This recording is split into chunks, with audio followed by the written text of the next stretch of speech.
Bro-fi. You know what I'm Ooh. saying?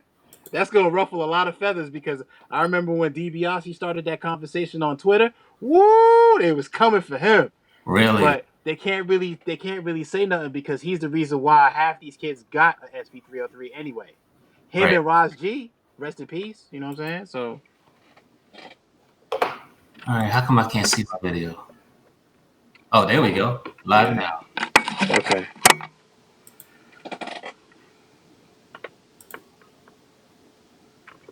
Woo, technology, man, oh man, Oh, we live. We live. We live. yeah, man. So how many people could jump on? I think you can only have 4 people on at a time. Oh, that's not bad. That ain't Yeah. bad. Yeah. That ain't bad.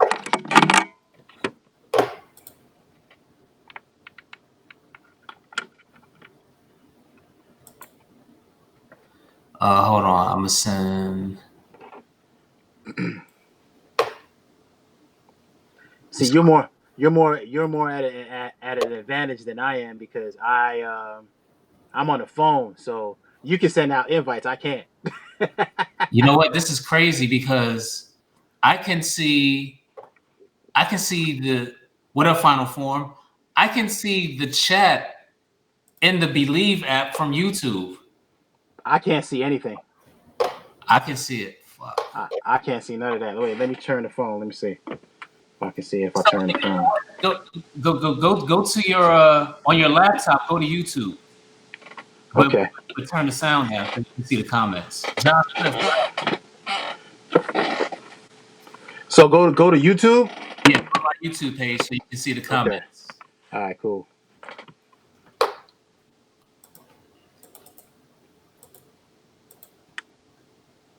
Same page as last night, right? Yep. Oh yeah. There we go. All right.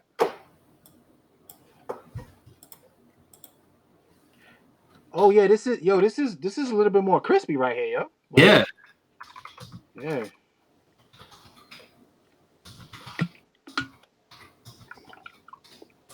Hmm. John Smith, what up?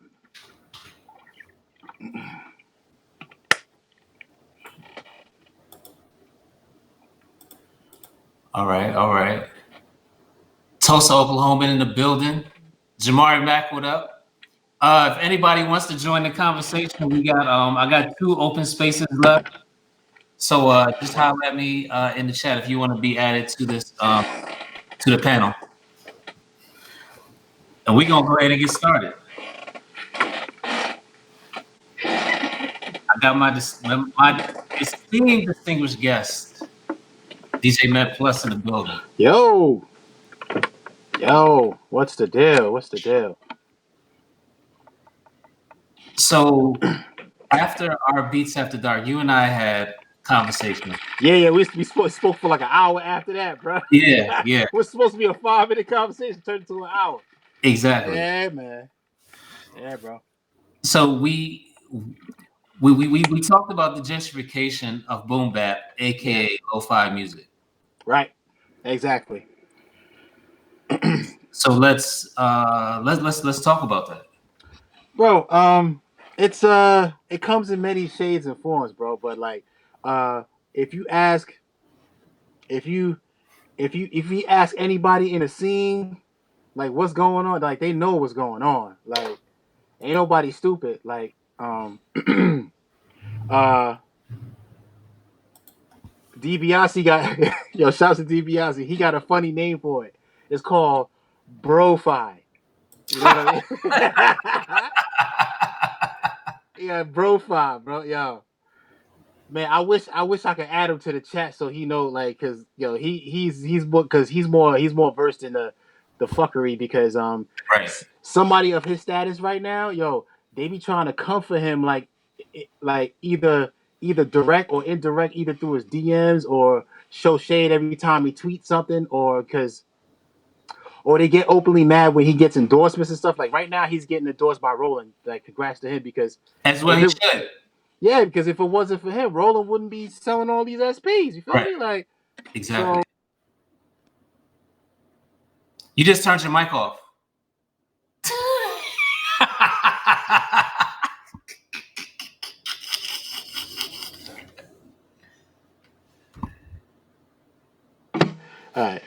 anyway, You forgot that quick, huh?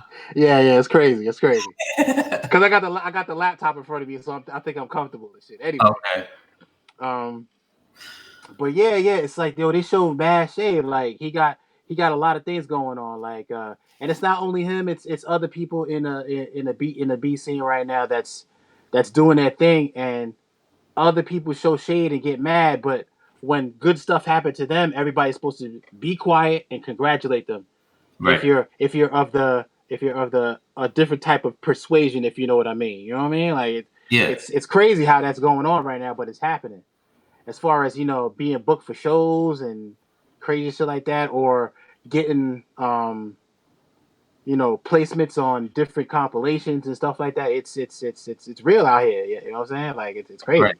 So You know what I you mean? and I spoke last night about Spotify placements within the lo-fi genre on Spotify. Yeah, yeah, man. Yeah, it's funny, bro. Like I saw funny story. I saw a tweet last night, which no, it was either the day before yesterday or yesterday, where it's like these kids, um, it's not really kids, but like these dudes, they go and it's highly illegal because Spotify don't condone that, but they pay for play, like Of almost like course. a Yeah. it's like payola 3.0, where they make a Spotify playlist with all these followers. I don't know if they're fake or real, but then they extort people, or they go, hey, they tweet or whatever. They go, yo, uh, take an open submission. They never talk about money. They say take an open submissions. Drop a link to your single or your album right here in the on a tweet, I see right? that all the time on Twitter. So when you drop it on the tweet, they go, this where the money coming. They go, all right, DM me, and then they hit you with prices in the DM, which is some bullshit. You know what I'm saying? Because that's not how the community work, yo. You know what I'm saying? And if Spotify were to get wind of that, they would shut that whole shit down.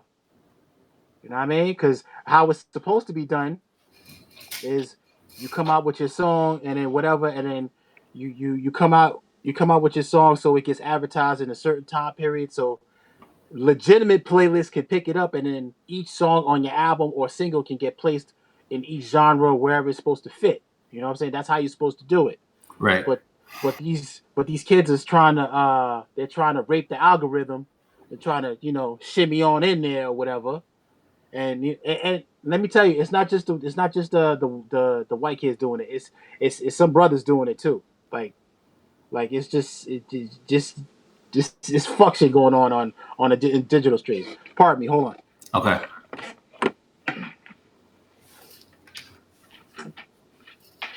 What up, people?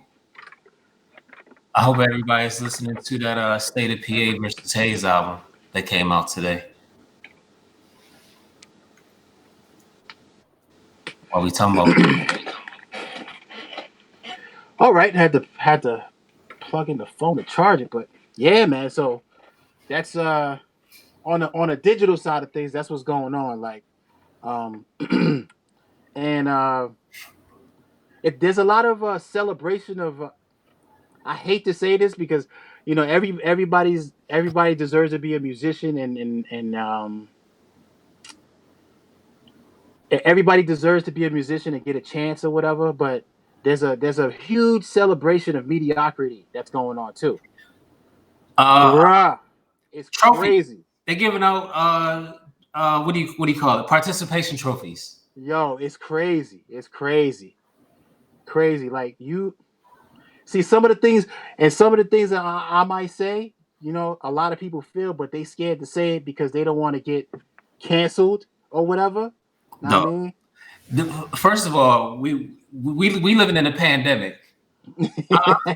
What I want. Yeah, man. So Streams that went down 30% since the pandemic because nobody's going to the gym, nobody's doing long drives, nobody's commuting, nobody's at home just turning on Spotify. yo, I'm gonna keep it 100. My streams don't went up though. Really? My listeners, yeah, I'm like I'm like at almost 2,500 right now. I went from like 1,000 something to like 2,500 in the last 30 days. Well, yeah, I was see. I'm on my phone right now, so I can't show you. But like it's and the thing is, I was looking at my stats yesterday because I'm about to put that EP out, Right. so I had to send the stats to the label, and around March 26th, right? Yo, it was like the stock market. The shit went up like this and like leveled off, so it's higher than it's been ever, and it's just like it's steady. So it keeps going up, which I'm grateful for because I haven't released a single since the January of this year, which is cool. Right. So that's cool, but it's like I noticed that maybe Spotify's playing with the algorithms or something or whatever. But I also got inadvertently added to a couple of playlists, And which that, is crazy. I don't know how, but maybe maybe by luck or whatever, or because you know what, I just did a little mini tour too. That probably helped also. So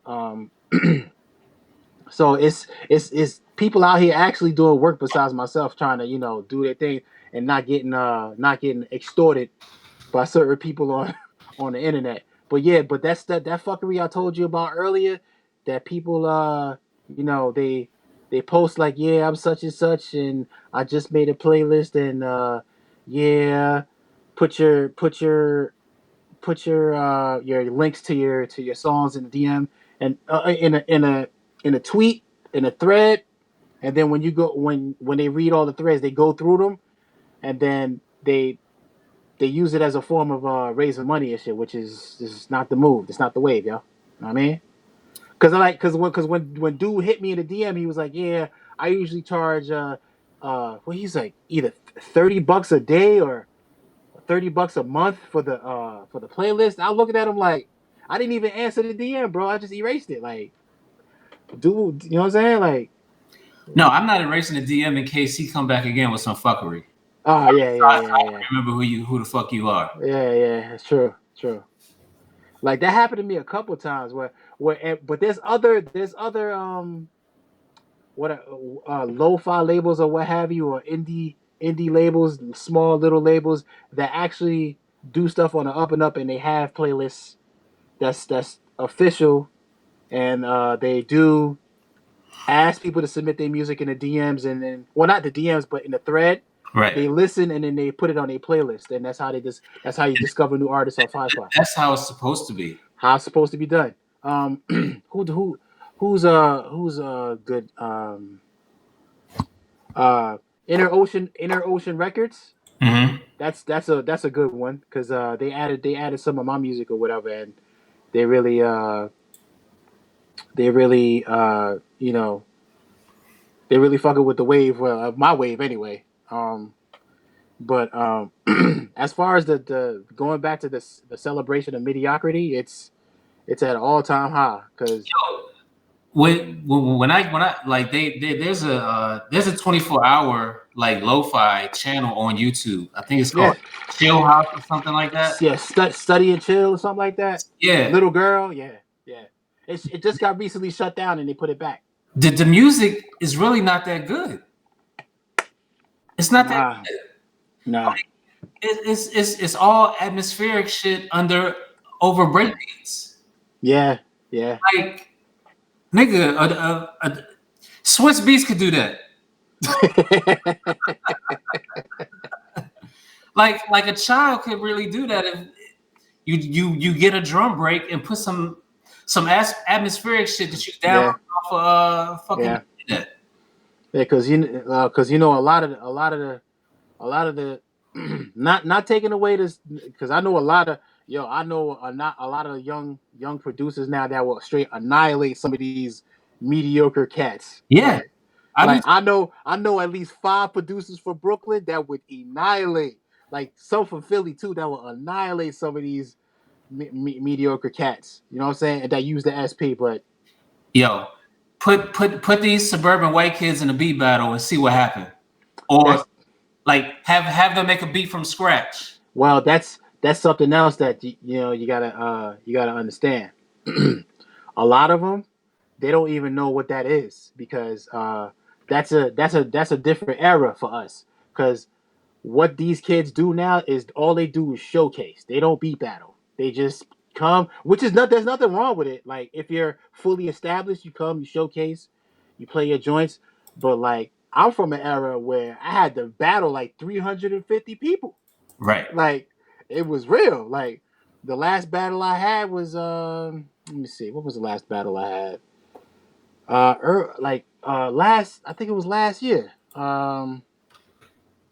I did something for I can't remember those cats. I think it was Beat. Is it Beat Sweet? I can't remember. But it's like that helps you sharpen your swords. You know what I'm saying? You know, you're not playing nothing but sleepy time beats and all this other stuff. And Sleepy time. Yo, yeah, if I gotta pay, if I gotta play lo-fi to go to sleep, nigga, your beat is boring as fuck. listen, a lot of low. Okay, I'm going to the comments right now. A lot of lo-fi people gonna be in their feelings over this. LOL. Yep.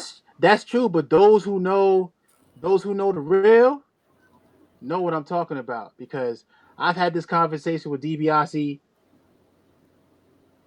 a lot of times. A lot of times. What's up, DJ Noriega? Noriega, what up? I follow DJ Noriega on Instagram. Yeah. Salute, salute, salute. Yeah, because but the workman is right though. It's gonna be a lot of people in their feelings over it. And you know what today is, right? Today is 404 It's day. 404 day. It's 404 day. You know what I'm saying? I chose not to. I was gonna post something for 404 day, but I was like, I'll acknowledge it, but I'm not gonna. You know what I mean? I'll probably do something next year, but not today. So here, my belief, and I could be totally off base. To me, lo-fi came from tribe and native tongues from the low end theory. Like that's where lo-fi actually started. To me, Yeah. So you know who's the father of all that, right? Dilla. Well, a little bit before that. Okay, who? Okay. That would be Large Professor. Okay, school me. Okay. If correct me if I'm wrong, but um, a lot of the earlier production back in the '90s, where it was like filtered SP beats. I think Large Professor was the father of that because once Large Professor started doing it, Pete Rock started doing it, then Q-Tip started doing it, then everybody else started doing it. Because Okay, remember, all these cats used to go record shopping and dig together. All these producers back in the '90s. right. You know what I'm saying? So, um, oh yeah, big shout to my man Vinyl Dogs Mike because this is a record dealer that I met a couple years ago that used to sell to all these cats. Word up. I'm gonna introduce you to Vinyl Dogs Mike, yo. Okay, okay. He all I gotta say is, bro, he got some joints. He got some joints. Yeah. Matter of fact, he sold me. Can you see that record with the shark on it right there behind me? Yeah, who is it? What is that? Yeah, it's called Victory Through Grace. Yo, the Is that a, drums on that, huh?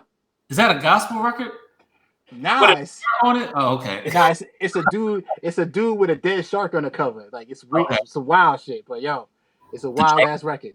Drums is crazy. Drums is crazy. Oh, hold on. We about to get a guest. Hold up. 3, 2, 1. Hurts. We can't hear you. Wait, I can't hear your mic. Okay. All right. Here we go. Nope.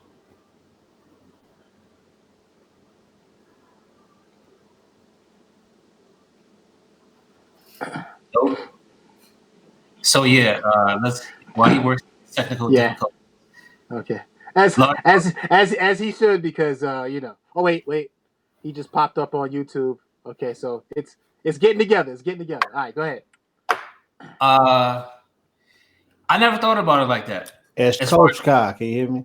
as yeah. Ah, Salute, Yeah. salute, Diggahertz, salute, What's going on, my salute, brother? Hey, salute. I peeped your live feed last night. Good shit, brother. Good Thank shit. you, bro. Thank you, bro. No question. Thank you, bro. Maybe. Oh, you know what? Maybe Diggahertz can answer the question. So I was just telling I was just telling I was just telling Gadget that back in the '90s, right? The Right. uh if correct me if I'm wrong, but I I remember in particular, Large Professor was the pioneer of the filtered the filtered samples on the SP, if I'm not mistaken. I want to give that accreditation to Pete Rock, Yeah, see that's the thing. The but but I but heard but I heard but but LP but Extra P taught Pete Rock that technology. exactly. That's so that's where the lo-fi came from. That's what. Yep. Because Pete Rock, once Pete Rock heard, or Large Professor put Pete Rock onto that. Right. That's what Pete's known for, and Pete Rock is nasty with the filtered everything. Yes. Shouts to Pete Rock too, the homie. Pete Rock fucking mastered it. Yeah, yes he did. Yes he did. That's who made me want to. That's who made me want to make beats. Pete Rock. Yes, sir.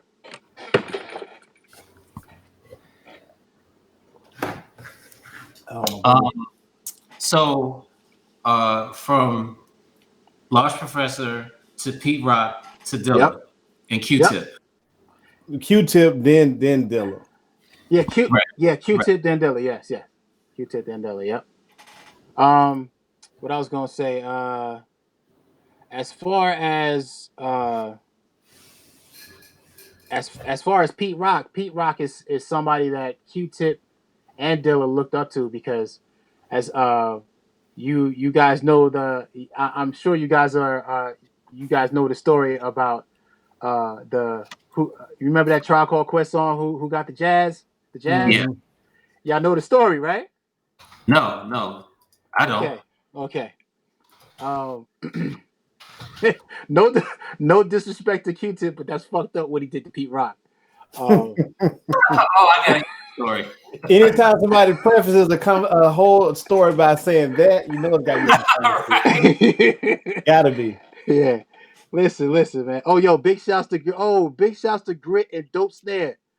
Big shout. They just entered the chat. So Salute. uh, Pete Rock was in the basement like he always is, and Q-Tips comes over, right? Uh-huh. So he hears the beat of, the beat of We Got the Jazz, and well, Pete's version of it anyway, right? And Q-Tip is listening to this song like, yo, this is crazy. So then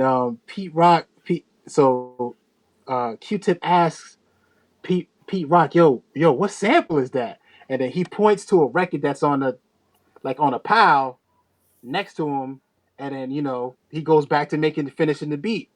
Well, Tip.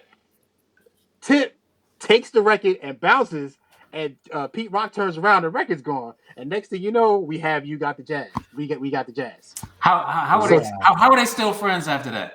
Yeah, because bruh, that's some gut punching shit there. bruh, I don't know, bruh. That's crazy, yo.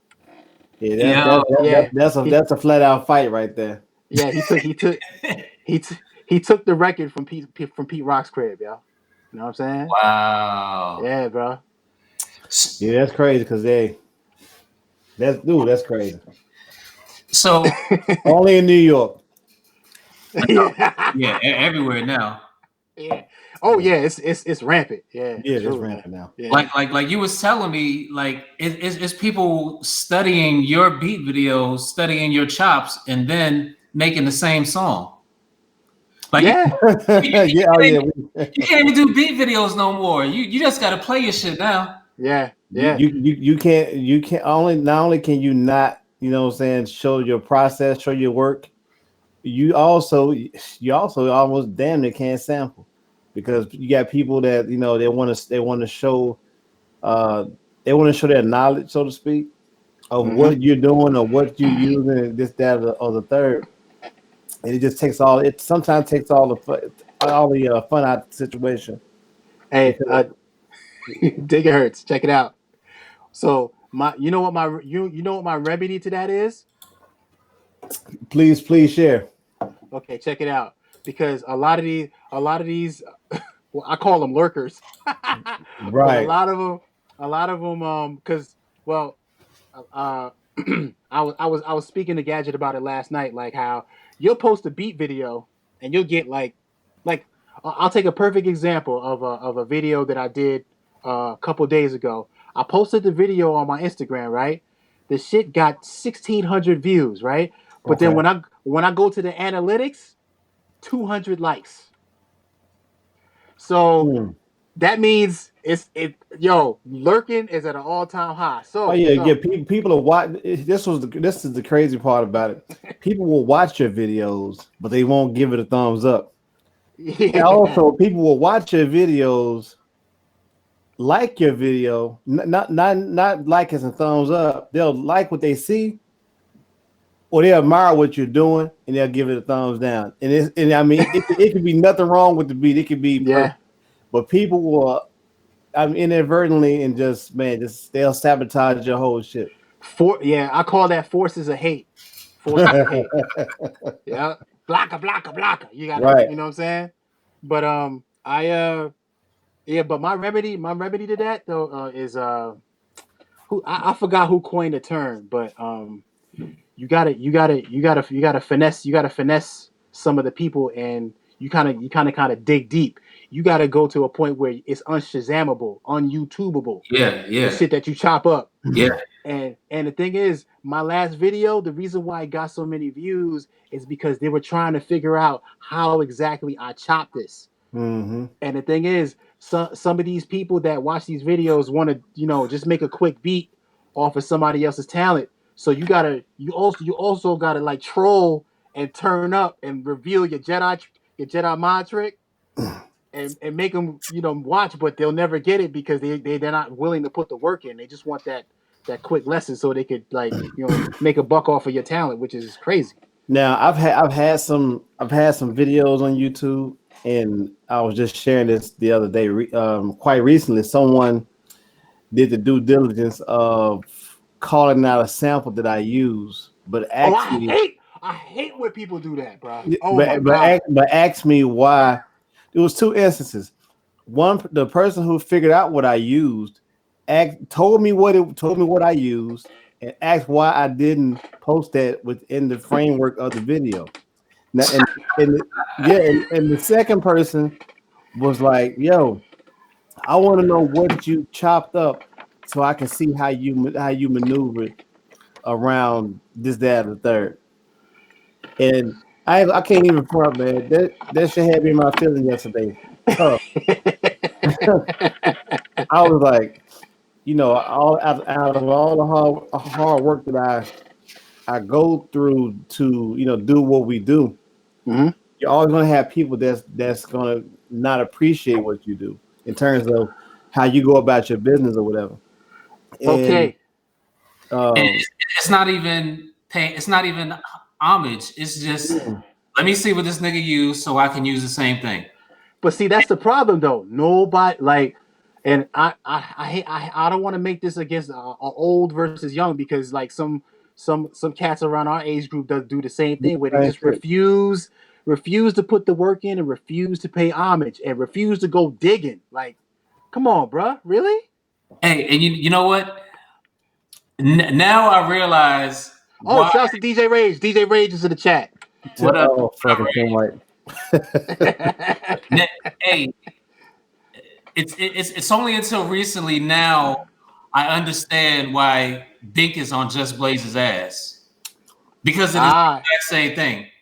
yeah. So I mean I don't totally agree with Binks thinking that Just Blaze doesn't have is a biter off of him, but there's been some similarities with Just Blaze beats. But, I got a Just Blaze story. You oh want to hear shit! But just, I don't think Just Blaze has bit Blink blatantly. Like I don't see that, but I can understand Bink's mindset of where he's coming from. Yeah. But go ahead with your Just Blaze story. All right.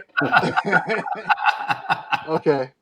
Now, I don't want to. It's something you can say on the air. Yeah. It's positive. It's positive. I was about to say, man. Don't say anything that might put you in harm's way. Oh no, because that's the we have mutual friends, so it's all good. Okay. Y'all in the same hood almost, right? Ain't Blaze in Jersey? Y'all almost in the same hood, right? I guess so. Yeah. I call Jersey the same. He has like roots with the artifacts and stuff like that, and so we got similar. I didn't know he had roots with artifacts. First time I heard Just Blaze was that fucking Candy Girl sample he used for Harlem World, and I was like, what? Yeah. That shit was trash. Yeah. Shout outs to Doja, Dope Snare, DJ Rage, Bless Girl. Yep, that just ended the chat. Yeah. Yo, that first Just Blaze beat was fucking. I felt like John from Tennessee.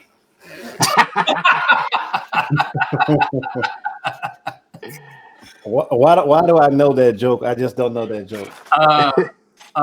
Sway in the morning when he was playing the song and the motherfucker called in. Yeah. John. Okay. Yeah. John. All right, Just Blaze.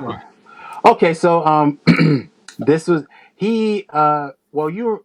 I don't know if you're familiar, but remember what I from our conversation last night. Remember when I was battling in the the I standards beat circuit for a while. Like yeah. This is going back. Ooh, I want to say 13, 14 years ago. I was like battling heavy. Like I was in it. So basically, I won my battle, but I went to the Beast of the Beast Championship, and he was one of the judges. This was 2007, to give you some context. Mm-hmm. So now around that time, I'm still not there, but I'm closer to my sound now than I've ever been prior to producing. But this was back when I was doing more street type beats, right? So who had the street type beats on lock around that time? Just Blaze, right? Right. So my production, it was like, because I was emulating a lot of people, so I was because I always trying to find your sound. Yeah. So back in the day, it was like a Premier, Pete Rock, Just Blaze. That was me. You know what I mean? That was me all day. Now I'm on some other shit, but back then it was like whatever. So here's my Just Blaze story. So I play my beats, right? Everybody going crazy at the I standard. Everybody's like, oh shit, who the fuck is this kid? Blah blah blah, whatever. And he what did he do? He didn't want to tell me I was biting. And I knew I was, because I was younger. I was like, whatever, you know what I'm saying? But right. He humbled me, and I switched my whole shit up after that. He was like, yo, he gave me a compliment, and he dissed me at the same time, which was, well, I took it that way. And I took it as a back to the lab. He was like, yo, bruh, he's like, your chopping game is off the charts. I love it. Your chopping game is crazy. But he was like, yo, you got to do something better to find your own sound. And I knew exactly what he meant, because the last beat I played sounded like some Just Blaze shit. I ain't even gonna fucking lie, because that last beat, all the A&Rs is in my ear, like, yo, what's your phone number? La la la la, crazy. So, but so I took that, and I took that back to the lab, and I kind of owe him. I owe him for that critique that he get, because at the end of your round you get critique from the judges. So he was the most. Out of the three judges that were there, he was the one that gave me the most critical critique about how, yo, bruh, we already got a Just Blaze, bruh. Right. Because I was wilding. So, and I do admit I was wilding. So I kind of went back to the lab and switch my whole shit up. So that's my Just Play story. Wow. Now you got 1,000,001 people doing sub 80 beats per minute records. Yeah, man. It is so I much. I just caught on to the title of this conversation.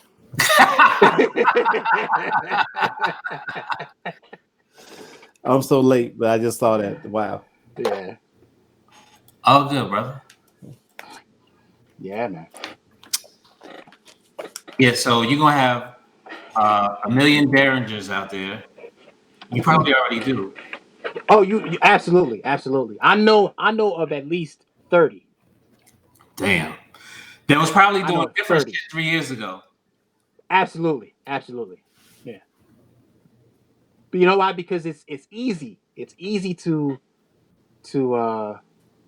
emulate stuff like that. Like, you know what I'm saying? Because like honestly, I was doing beats like that a long time ago. Me where too. I was just When I first started out, that's how my beat sounded, but nobody wanted to rap over beats that were that slow. Yeah. and then It's and crazy. I guess a lot of cats really don't know how to program drums. So they go, you know what? Right. No drums. Just loop it up. You know what I'm saying? Even though that's a style unto itself, like, you know, you could chop samples and rearrange them and then you know make your own type of loop with just a sample. But cats is not even rearranging shit. They just using it just a straight. Like, remember that song that Ghostface did with la la la la. Yes. Yeah. That, like they doing shit like that now. a lot of these rappers, like they Ghostface is their father, yo. When Supreme Clientele came out, you know how many rappers that birthed? Absolutely. That weird metaphorical metaphor on top of metaphor rap, like a lot of kids is doing that nowadays. Like, it's brand new. Like, yo, dude, I was there when Supreme Clientele dropped. Like, that rap is not new to me. It amazes me. I like it or whatever, but it makes more sense when Ghost do it. When everybody else is doing it, it's like not. I never got, and this is no shots. I never got what's Action Bronson. I never got the appeal. Me neither. Oh. Don't feel bad. Because you know what, and sometimes I try to give stuff a chance, but it was just something that about it didn't appeal to me. That ain't saying he ain't he ain't doing this thing, but it just didn't. No, I can tell that he can rap, but I prefer Ghostface because they sound so much alike that I would rather prefer Ghostface. Yeah.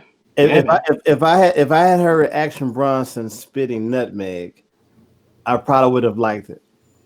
Yeah, me too. Yeah. Like remember when remember when you guys are familiar with that rapper Your Old Droog? Yes. Sounds like Nas. Yeah, sounds like Nas, but I've never heard anything he's ever done. Okay. I know that sounds weird, but I've heard the name, but I've never subscribed to anything that okay. I'm gonna admit, I really like his music. Let me tell you why. Because even though his cadence is like Nas's, his subject matter is not. And that's why to me, Action is not really winning, because he's kind of in Ghostface's lane when he's rapping. It's kind of, it's kind of the same. They kind of rap kind of this about the same things. As in your Old Drew's case, he's rapping about different things. But the metaphors, even though I kind of like intelligent rap that make you daydream and kind of rap for smart dudes. I kind of like rap like that. You know what I'm saying? That's me. Like, you know what I'm saying? Like, it makes you think, like, when you listening to it. You know what I'm saying? Especially when it's over a dope beat. Right. You know? But if I had to, even though I'm a your Old Droog fan, I'm still a Nas fan too. But whatever. Right. Yeah, man. Is he white? European. I guess he's like. Has anybody ever seen his face? I have. Okay. I can't tell. Like he looks mixed. I performed with him. Word. Before. Okay. Yeah. He was actually at a.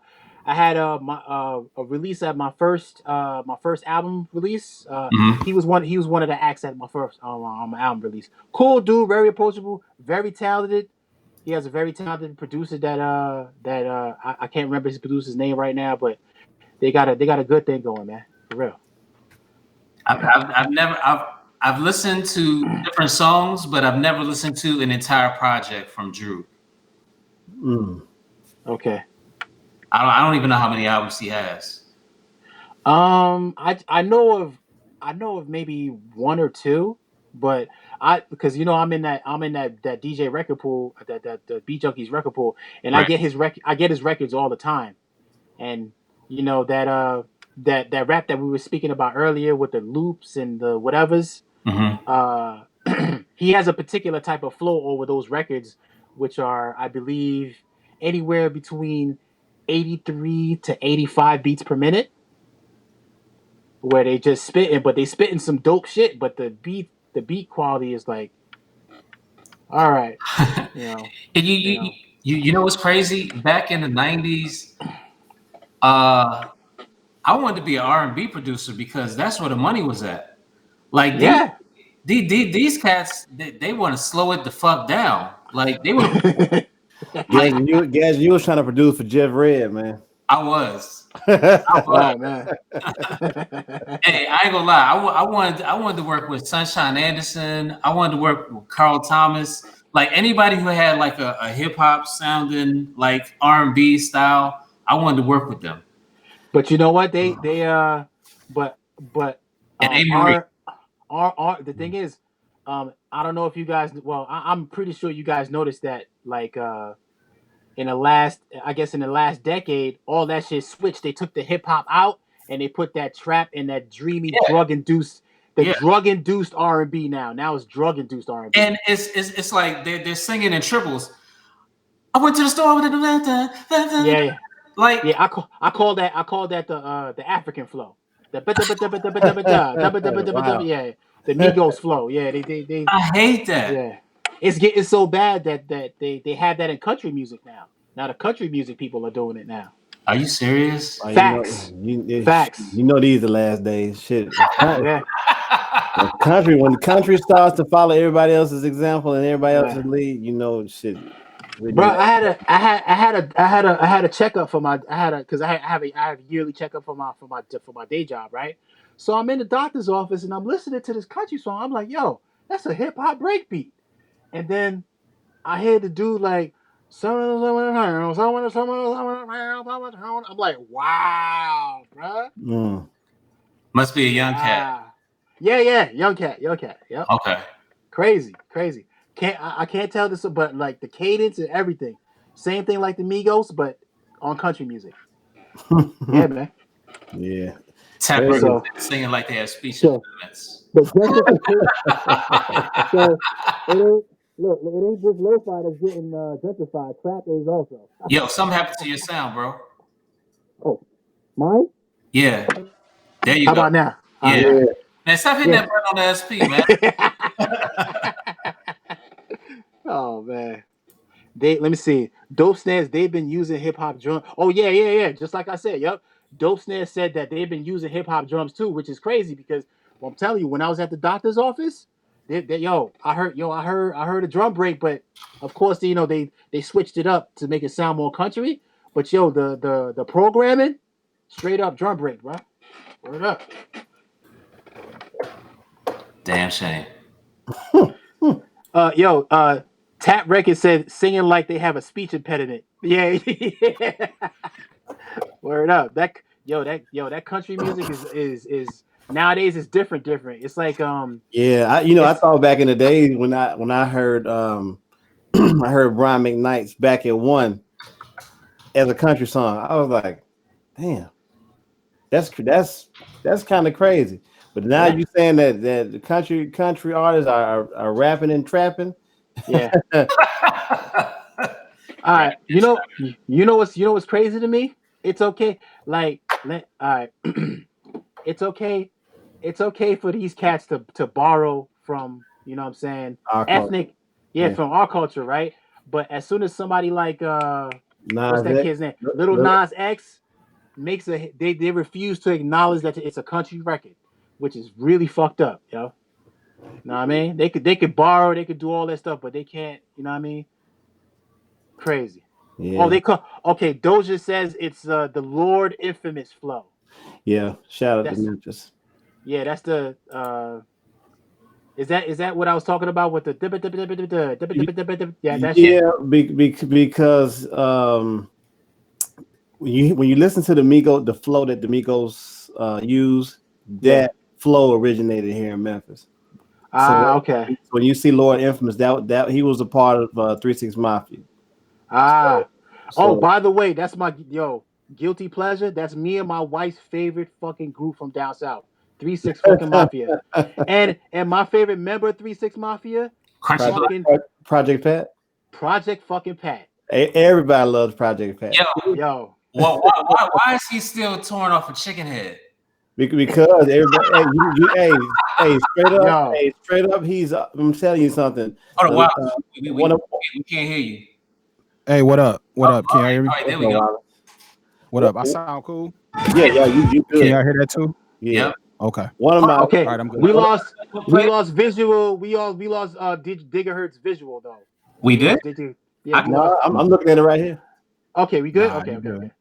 But one of my good friends, man, he grew up Project Pat, and they still want to hear Mr. Don't Play. They want to hear Chicken Head. They want to hear Gorilla. Yeah. Yo, shout out to Fat Von Free 18th Dynasty. Just entered the chat. Let me tell you, Fat Von Free, like, do not sleep on that motherfucker. Yo, he's dope. All his tape. He is dope as fuck. Dope as fuck, bro. I on the SP, like on anything, I would not want to battle that dude. I would not want to.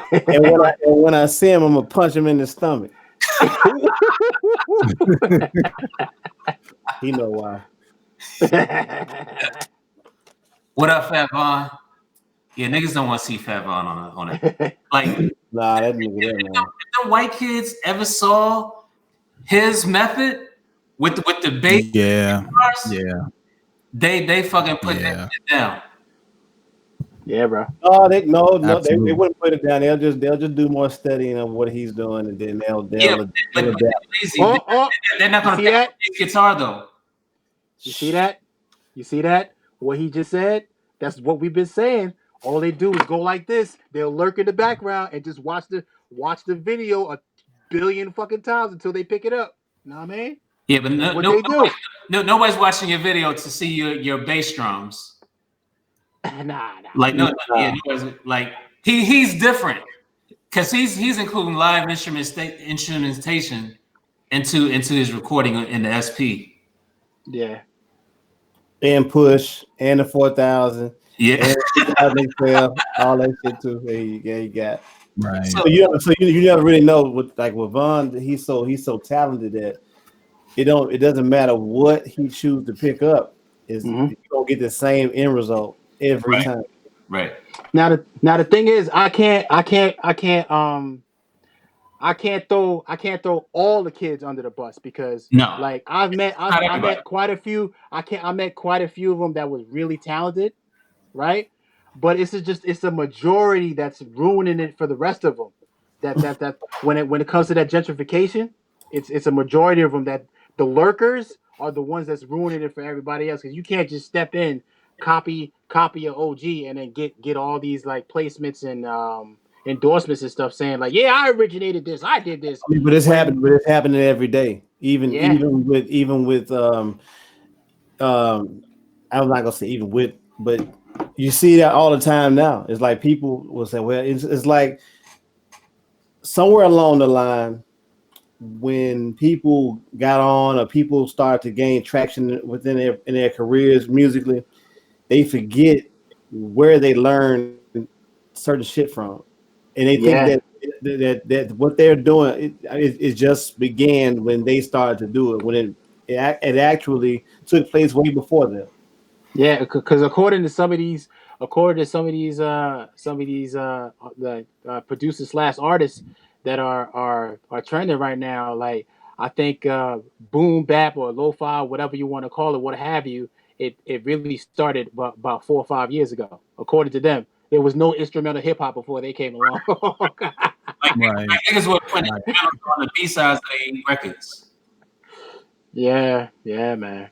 You know what's crazy? Like I know everybody has their bias, but these white kids act like they don't have a bias. Like they're saying uh, uh, Alchemist is the best producer ever. Like, nigga, Alchemist is good, but there's like 12 producers before him that are better or just as good. Alchemist is not even. I won't say he's not better than, but they forgot about Muggs. Muggs taught Alchemist. Well, I think Alchemist's niche is the fact that he brings artists into his world and creates with them. You know, Alchemist, you know, he had his time period where he worked with Mobb Deep and Infamous Mob and all them or The whatever. come up, But yep, the come now, up. I mean, he has this diverse catalog with all of these different artists that bring them into his world. And he got the stuff with Lord Steppington. He got the stuff with Evidence. He got, you know what I'm saying? So I think he does more of that than he does changing up his production style. Like I'll take Alchemist more serious than a lot of the newer cats because he's actually a producer that Yes. actually works with the artist, not just throwing beats out there and whatever sticks. Like you don't work like that with an artist. That's in my opinion. You Yeah. don't do that. You have to work with the artist, mold the artist, and y'all have to connect cohesively on a musical level. And that's the only way the project's gonna work. You know what I'm saying? Right. And don't get me Right. wrong, Alchemist is a top 10 producer. Absolutely. Absolutely. Top 10 hands down. Absolutely. Like, Absolutely. I mean, just but- think about the fact he has a tape with, he got music with Action Bronson, to Currency, to Freddie Gibbs, to Prodigy, to Griselda. he has a whole to, I mean, that whole undercurrent. That Bodie James album is my favorite tape out this year so far. because you know that's the Detroit connection, nigga. That ain't just Yeah, absolutely. I can't front. That's real. Detroit shit. Doja on the chat says DJ Muggs is one of the GOATs. I agree. Don't say that because without Muggs, you ain't got Alchemist. That's true. Yeah. Without Muggs, you don't have a lot of people, and you don't have a lot of things. So I give him credit. Don't get it wrong. Yeah. So and actually, I want to throw Muggs into this whole slow beat thing. Yeah. Marciano type shit. I want to throw him into like one of the originators of that. Yeah, absolutely. Well, the thing is, absolutely, he could do it because it's effortless because it's an old style that he went back in the he pulled that style out like, oh, this is what the kids doing. Oh, I did that like 20 years ago. Okay, yeah. I still got my disc from my MP. If I take the drums off that shit, I'll be winning right now. Yeah. Oh, hey, what you tell me when I was up there in DC? Oh, they gonna get these loops. Yeah. Yeah. That was the funniest shit ever. Right. Right. Niggas is gonna get, niggas is gonna get these loops. So you think about that old that first Cypress Hill, you know, that and Black Sunday and all that. That was shit, sampling early 70s classic rock, you know what I'm saying, psychedelic rock or whatever. Yeah. And just kind of going in from that angle. So yeah, y'all right. I never really thought about how influential he was on that whole style. Yeah, man. Yeah. That's because you got an Alchemist bias. Yeah. I like Alchemist, man. I like Alchemist. And I like, the thing I was thinking about was how the emphasis in his beats is always on the sample as opposed to the drums. Because his drums be mad standard. Mad regular, in my opinion. I think my favorite Alchemist beat is "We Gonna Make It," but I still want to hear what Razcast did too, as opposed to what. You ever heard it? It's on the internet. I gotta look for it. I just haven't had the time to sit down. Home Sweet Home. I think Raz actually put it out himself. He did. I think that was a part of the Van Gogh album. Was supposed to be It was. the Van Gogh album. Yeah. So, Apollo Brown gets a lot of hate. I don't know why. Yeah. Yeah, because people think he's mad. People think he's mediocre. I wouldn't say that. Matter of fact, wouldn't say that I'll either. take it a step further. Being that he creates the way he creates without a lot of gear, hardware, and stuff like that, the end result of what he creates just by what he uses, what does he use? He uses Adobe Audition and whatever. Cool Edit Pro, right? Cool Edit Pro. Yeah, it's the same thing. Peter Quizgard, shout out. Yeah, shout out to Peter Quizgard. But just if you have ever listened to anything that he's ever done, especially the Blasphemy album with him and Razzcast, Yeah, absolutely. Oh my God! My opinion, he's in my top 10. Apollo Brown's in my top 10. Yo, shouts out to Golden Beat Era just dropped up in the room. You know what? I would put him. I mean, I would put him in the top 10 for me at this point simply because he took, his platform and he gave his platform to 50 plus rappers from Detroit last year and made an album, Sincerely Detroit, with 50 something rappers from Detroit that really didn't have the platform that he does. And the thing about it is I'm studying the globalization of hip hop because I was always curious about how Apollo Brown can walk around in Detroit and be somewhat unknown, but he go overseas and tour twice a year and make his money for the year. Yes, and have sir. Crowds in Eastern Europe and in Eastern Russia going crazy for him. And now he introduced all of them to all of these artists that's here in Detroit. Yeah. So Yes, he sir. get complete piece. He mad humble, real cool dude. Right. So he get all my love. Pause. And like My favorite, I have a favorite. You got Apollo Brown? No. I have I'm kind of biased when it comes to Detroit producers. I'm kind of biased because I have a close personal friend of mine that lives in Detroit. His name's Elijah Day. He's one of the producers from Soul Forces. Clear Soul Forces. Yeah. That's the homie. That like that's my homie for real because he got me my first show in Detroit, which was crazy. You know what I'm saying? Because we met in Los Angeles, and I forgot where we performed. We performed at I don't know. It was a show. It was Clear Soul Forces. It was me, House Shoes. It was a whole bunch of cats in the house. It was a whole bunch. So then he told me like, yo, what? Like he called me out of because we exchanged information, and he called me out of random. And next thing you know, a couple months later, I was performing in Detroit at a Clear Soul Forces release party or whatever, which was dope. Okay. Which was dope. But yeah, that's my if Gadget, if you don't know about Elijah Day, you should check him out though. He's a real dope cat. Clear Soul Forces. He make his beats on an iPad. But they said, they did a show with an iPad up here in Ann Arbor about 3 months ago. He just took his iPad up on stage and they rocked the whole show for an hour and a half. It's doable. Just hit up CX to produce and he'll show you how to work it. yeah, absolutely. I for one can vouch for because I'm also an iPad producer because me and him trade notes. Me and Elijah Day trade notes all the time on production on the iPad. So I could tell you, I'm telling you, the iPad. A lot of people keep sleeping on that iOS production, man, but whatever. Yeah. But the thing is that you know what I noticed too?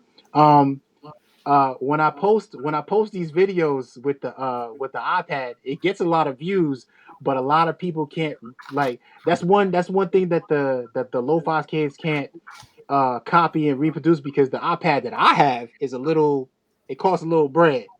So you can't really, you know what I mean? So you got to really put that work in and actually learn what to do on that particular piece of machinery. But you got the 12.9 joint. Yeah. Pause. yeah. God, pause that one.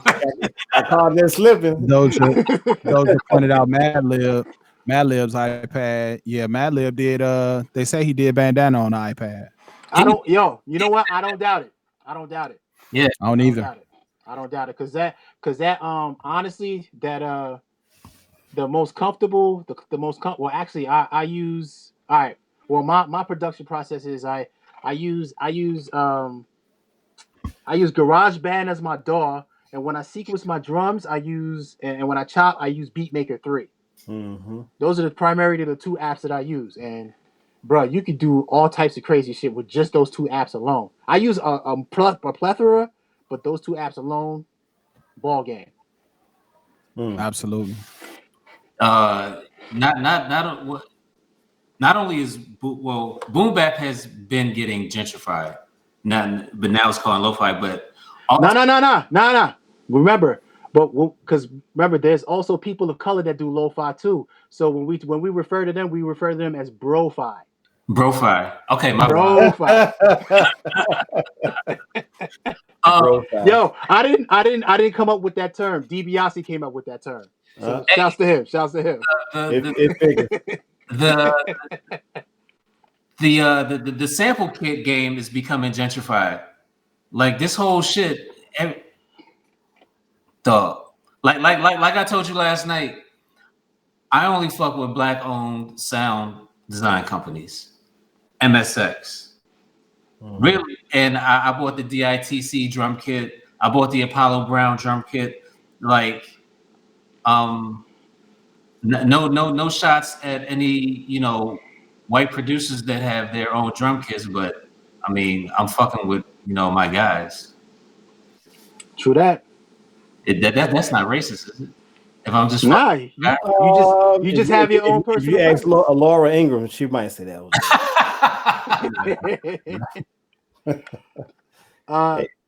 check it out, fellas. Golden Beat Era says whoever used Audacity to make beats back in the day. Never heard of anyone doing that. I used to use Cakewalk. Okay. I still use Audacity sometimes because I still use Machine. Don't kill me, but sometimes I take Audacity and convert MP3s to I chop out waves from MP3s and then import them in the Machine. Yeah, I used to use it for that purpose too. Like, but to take it a step further, what I used to do before I, really started fucking with Serato, like on some other shit, because now I use Ableton for that purpose. But now I used to record my DJ mixes on Audacity and separate the tracks that way for my mixtapes. I used to do that back in the day. Man, word up. Audacity was so primitive to me that and what was crazy about it, everything that I was buying at the time, they would give you a free copy of Audacity. I'm like, why they give me this? I probably got about 5 or 6 discs of like Audacity. So whenever like young kids who I know when they start to get into production and stuff like that, I just give them a disc. Say, hey, there you go. Yeah. Hey, yo, I'm gonna step off for a minute. Y'all be easy, okay? All right. Holla back. All right. Let me see. J Bishop Funk says drum broker is white. Now, my J Bishop Funk. This is the views and opinions stressed right. on this stream is only the views and opinions of Sir Gadget, and not of Mentplus or Diggahertz. Yeah, man. Trying to see.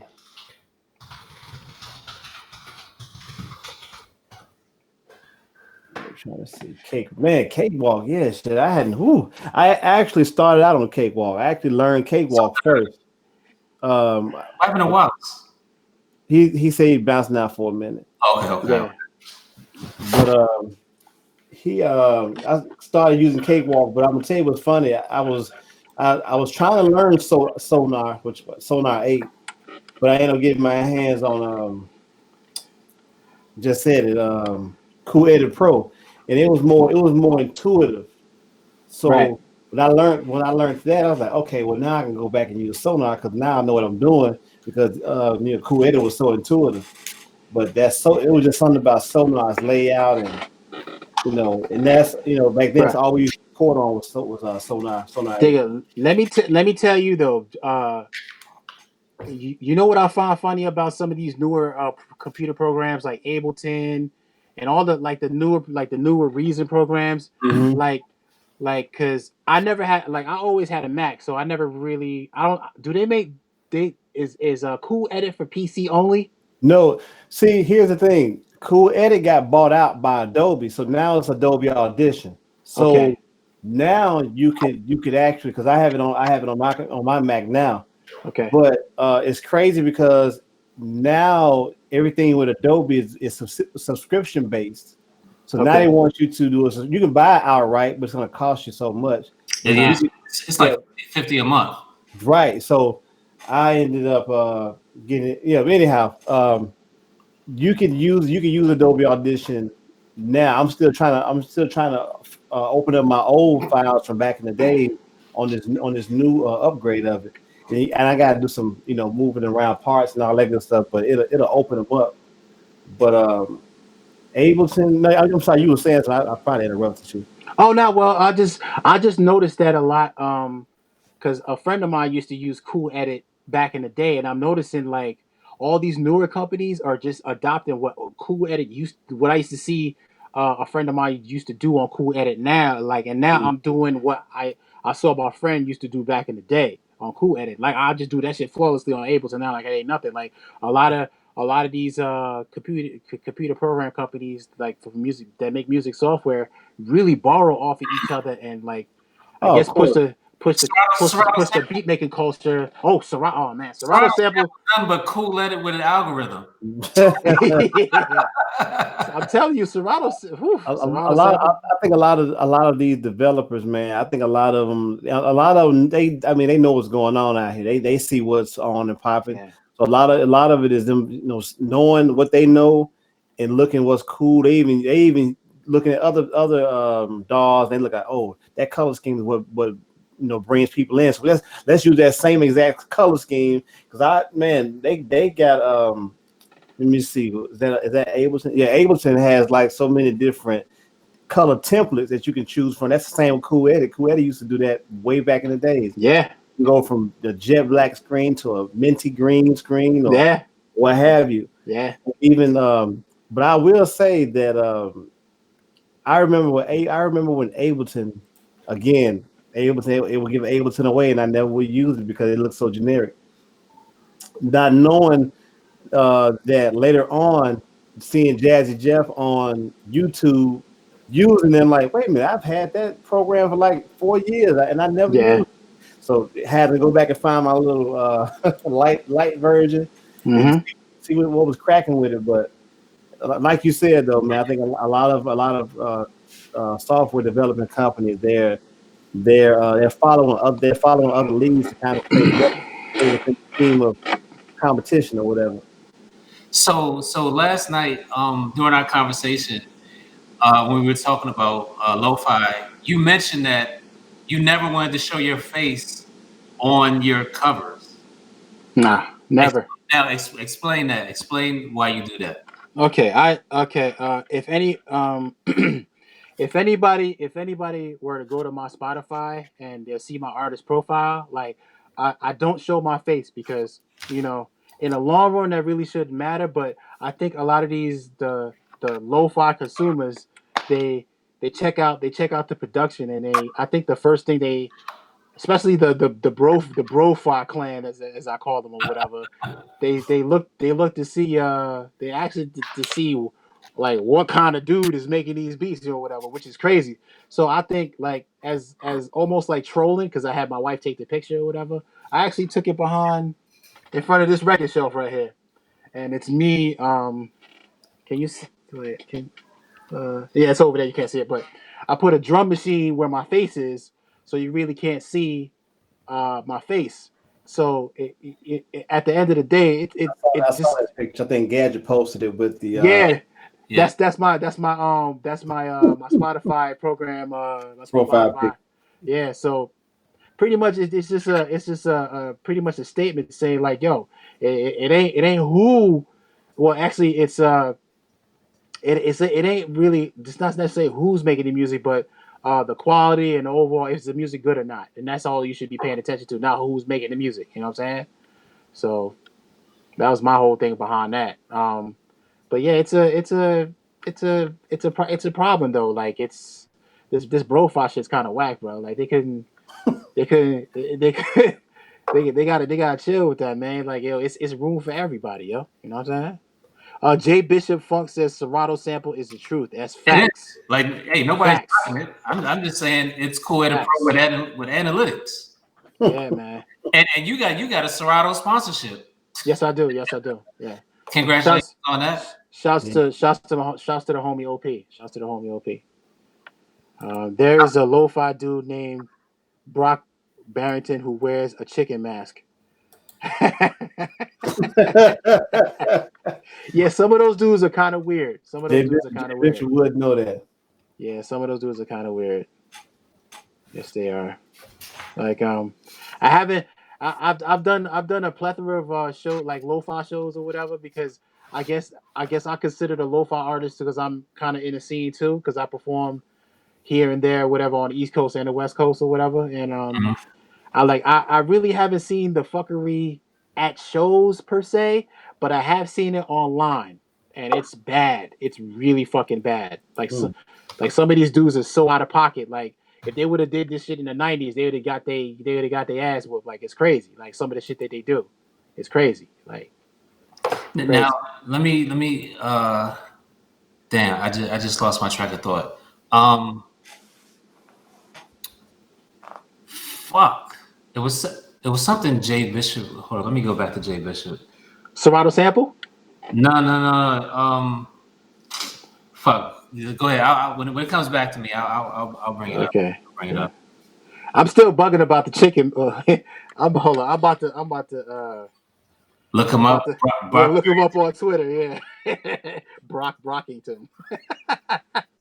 Wait up, man. I gotta see this. Mike Maven, what up? Got my bro. Hey, and Mike Maven is white, but he's funky as hell on the fucking bass guitar. Shout out to the Young Pandas. Mike is a guitarist, bass player, and he bought a motherfucking MPC Live. I can't wait to hear the shit coming out of Rhode Island, bro. Is that the bass player that's always playing with different rappers? No. That's you talking about Mono Neon? Oh no!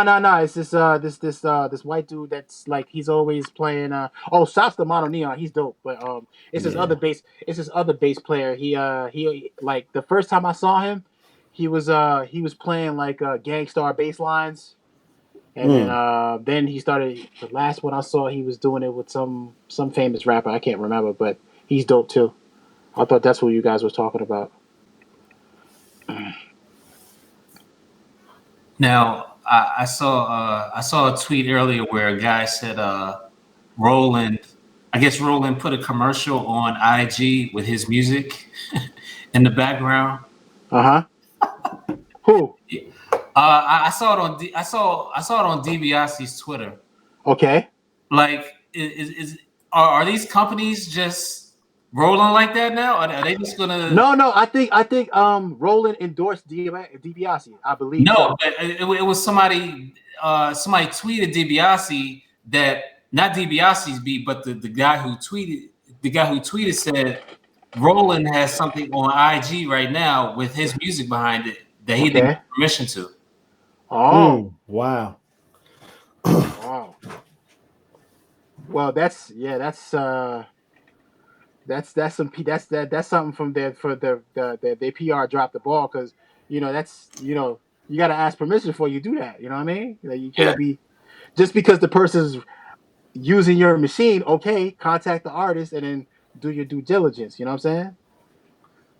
Mike Maven says, I'm guilty as fuck of listening to the generic lo-fi streams, but it only makes me appreciate the true artists out there. Who said this?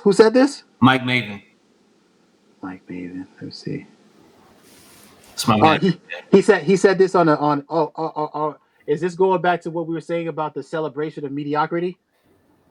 Probably. Okay. Yeah, well, then Mike Maven makes a good point because I don't know Nijabes, but as long as it sounds good, doesn't matter. But he's tight though. But he's dead. But he was tight when like. Yeah, his music was not mediocre. His stuff wasn't mediocre. Let me see, and you got that lo-fi cast that are all over Wu-Tang's jock, and those cats all wear masks and worship the SP202. Oh, Fat It Mom is said Roland took a Swum beat. I never heard of Swum. okay. Yeah. Swum is I know I've seen him. I've seen him up and down my timeline. He's one of the. I don't know if he's bro-fi, but he's definitely he makes lo-fi stuff. It just sounds so fun to hearing that term. I wish Bro-fi. you know who I want to send a link to this chat to DiBiase so he can talk about this, bro. Send it to him, Hold please. on. What's the? Could you like put it in the chat and then send it to him right now. So just copy the link out of your Gmail. It's gonna Okay. be the same link. Okay, cool. I'll do that right now. Cause I would love to. I would love to hear Raj G's opinion when he was alive on this shit. That's true. Like he really didn't get enough appreciation for the use of the SP. Okay. As far as that's concerned, I heard out of D because I DM DiBiase because I wanted to because I'm the type of person like I always give props where props is due, because like I told you whenever I'm on Beat Junkies Radio and I bring my SP, they always ask me, how did I get in tune with this machine? So there's always a story. So I had to DM DB, I had to physically have a conversation with DiBiase and ask him, like, yo, where'd you get the idea? And pretty much, if it wasn't for Roz G introducing him to that machine, then we wouldn't have what we have now with the whole SP404C. Because rest in peace to Roz G, because he's the one who introduced DiBiase to that machine. Because I heard it because DiBiase told that's what DiBiase told me. Word up. Yeah, I don't think we give enough flowers to, our guys. Yes, sir. DiBiase is definitely deserving of his flowers right now.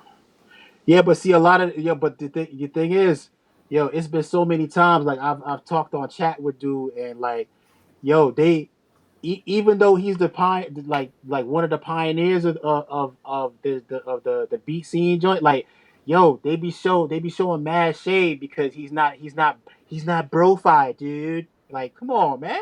Like, if it wasn't for old boy, you wouldn't even purchase one of these machines. So you need to chill. You know what I mean? Yo, did you see the time on Twitter where Pete Rock shaded DiBiase? Yeah, that was kind of bad, bro. That was a while ago. Yeah, that was kind of bad, bro. I was like, what? Don't make Pete Rock mad. He don't have any stopping sense, man. Esoteric Antique, what up? Doja, what up? Dope Snare. I mean, like there are a lot of Caucasian non-black people in hip hop that really appreciate the art, and I really shouts to them. And you know what? And it shows in their music. Yep. And on this on that note too, like on my travels and when I've toured or whatever, all over the damn United States or whatever, I've noticed like there's two kinds of cats. Ones who pay homage and ones who don't and just clout chase. And those are the worst kind of musicians out here. We don't need those musicians out here, for real. We don't. We do not. But like you said, everybody deserves to make music, but everybody does not deserve a platform. Nah, not at all. Not at all. Especially, I fuck with DJ Shadow. Shout out to Doja. Yep. DJ Shadow. Yo, when DJ Shadow first dropped Introducing. Woo! Yep. I was working at Tower Records, and I was like, yo, this cat used 12 samples. Like, the Bomb Squad was already doing this, but to hear one person, a DJ, put 12 samples in a song, like, I really, back then, I really got into instrumental hip hop from DJ Shadow. Yeah, when the Bomb Squad was doing it, you didn't really appreciate all the hard work they put in. But because people were rapping over there, was rapping right. really instrumentals. If the Bomb Squad had dropped it, if beat tapes were back in the 90s, the Bomb Squad would be the fucking godfathers of this shit. Yeah. Yeah. I'm hitting DiBiase right now. Okay. On Twitter. Cool. I pulled out my 404 today for a second and put it right back up. We're talking. I've done 2 beats on that. I sold my 404 to a brother in Baltimore. You know. Man, you know what, man? I'm not talking to you, man. Because we had this conversation, man. We had this conversation. We did. No, man, seriously, I'm keeping it. I like Gadget. All right. I got into the allure of all the glitching and doing all this shit. I was like, yo, I'm 48. I ain't doing no fucking shows. But you know what's crazy about that is you got the live and you can do the same thing. Not to the effect of the 404, but you can still do it. And you can do it with the power of your index finger. Yes, sir. Matter of fact, can you do this on the look? Let me see something real quick. Oh, you showing off now with the one. All right. No, I'm trying to see. Okay, I was trying to say, hey, because I hadn't used the XY function on here yet, but I had to see was it on there. Yeah. I made one beat. I made one beat on. I think 2 beats on the 404. Hold on. Since you had it. Come on, Gadget. I sent you the beat.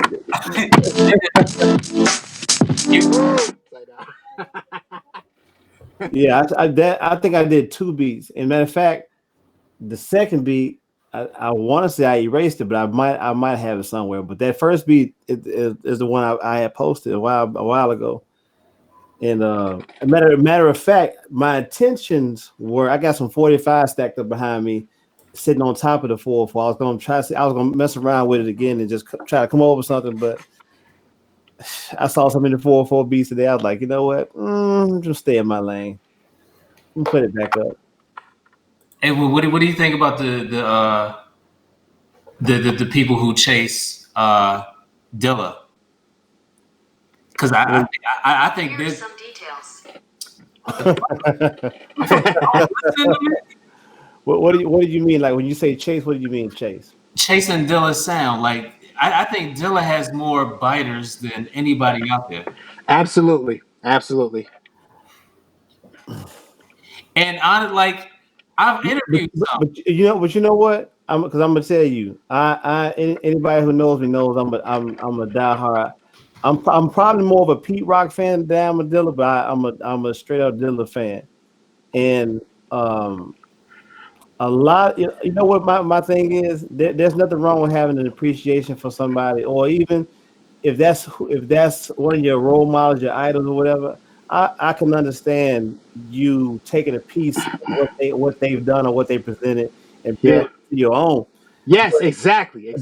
But when you get to the point where, like, the thing that gives me a lot is when people do now. And now, shout out to Jay Field. That's my dude. I'm not talking about Jay Field, but I saw a video on YouTube where I think it was called Dissecting Dilla, and it was like a YouTube session of how to get the feel of what Dilla brought forth in his productions and how you could.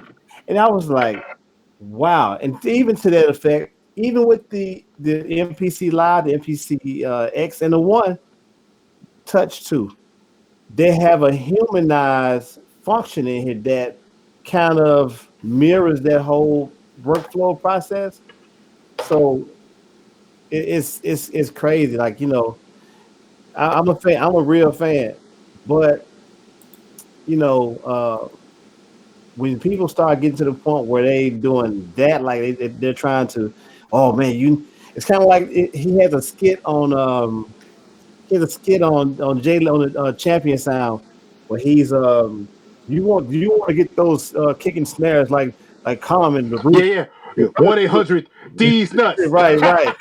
It's that thing. Like there's always before Dilla even showed up. You had people who were drummers and people who did hip hop or did R&B whose drum programming because they played in real drums that was off. That hated him, but. See, now y'all want me to. I feel like I want to get house shoes on here, but I know this motherfucker on some other shit right now. I'd get him on this chat too, yo. Word up. I would really get him on this chat, yo. Right, but it's that I won't say for myself I'm chasing them, because I mean, dude is one of a kind. Is there certain things about his production that I even when I would do Sundays on the MPC 3000. When I would remake certain beats, because you're never going to be able to redo a beat like Dilla. You're not going to be able to do a beat like Dilla. You're not going to be able to do a lot of stuff. But when I was doing those things back in February, it was just to pay homage because when you hear certain samples that he used, you're like, damn, man, he got that motherfucker before I did. Or okay, let me see if I can flip this in a different way. Listen to this. Esoteric Antique said people are making a living biting of legendary cat styles. It's a shame. It's a facts, right? Yeah, big facts. Yeah. Word up. It's crazy. The thing is, you know where it to add to Digga's statement. It's crazy how like all these people really had to do was when they was emulating that style, right? And the breaking off and making it your own, that's where they fucking up at. They don't want to break off and make it their own. They want to just keep like doing the carbon copy shit. You got to make it your own stat. Like you got to, you know what I'm saying? You could tell like some people got the influence, but some people are just it's something that gamers called tryhards on COD. Like they just be trying too hard. Like, yo, just break off and get your own style. Like, you know what I'm I saying? I think musically your influences are always going to shine through in what you do. But at some point given time, you have to understand that part of it, but still see where you can take it aside from that. There's no more than KC sounding like Bobby Womack. You know what I'm saying?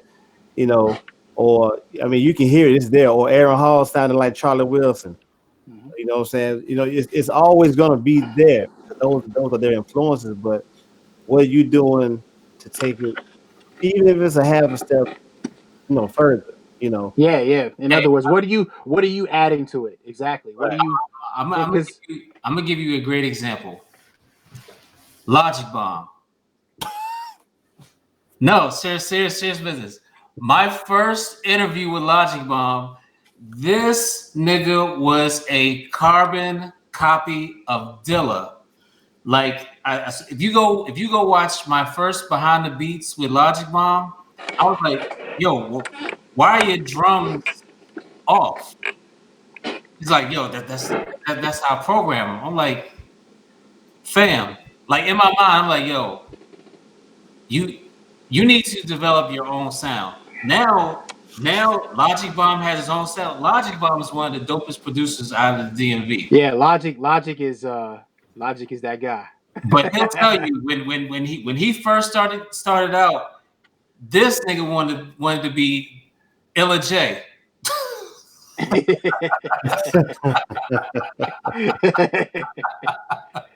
Hey yo, this dude named Kit Complete said everybody trying to sound like Dilla. I'm still trying to sound like Prince Paul. That's cool too. Yeah, that's cool too. Because Prince Paul is that dude. Shouts to him. Hey, out of these whole beat battle things, like niggas is playing hits. But what if they was actually playing the actual instrumentals and they weren't hits? Would they hit as hard? I think so. You think? I think so too. I think so too. Because back that ass up, that's a solid beat, bro. The 99 2000. Yeah, right. and like Still Dre. Are you serious? Still Dre, man. So here's my thing. I got a problem with. I don't. I know what you're gonna say. I don't. I do not. You just played keys on a song. You But did not. they listen. That's still part of his discography. It's still part of his work. Sure. Okay. All right. You know what I'm saying? So like, Okay. so if he didn't play them keys, still DRE wouldn't be nothing. Think about it. Take those keys away from Still Dre. Okay, So wait. Chris Take Beats the play any drums away though. Yeah, true that. Take the drums away. He lost the battle. Take the drums away. Yeah, true that. But one thing I would say about that battle, although I felt like a lot of Manny's problem was the fact that it seemed like he was like somewhere in the kitchen or something playing beats, whereas Storch was somewhere like in a lab, like shit bouncing out the wall in a treated area, and you can hear it. Then on top of that, he was adding musicianship to it, so it kind of like. But one thing I would say that I think gets lost on this whole situation is that Manny Fresh did all that shit by himself. Yeah, give and take, a bass player or two come in and play a few notes for him and this, that, or the third. But like this was a one man army with all the stuff that he's done. So in my opinion, that's why I think Manny Fresh won off top, because he played all the instruments sequenced all the instruments on his own and whatever, you know what I'm saying? So Little John beats would fall apart without the vocals. I don't know. Jay Bishop always saying some crazy shit, man. Bruh. Okay, so fellas, the instrumental to Yeah by Usher. That's fire.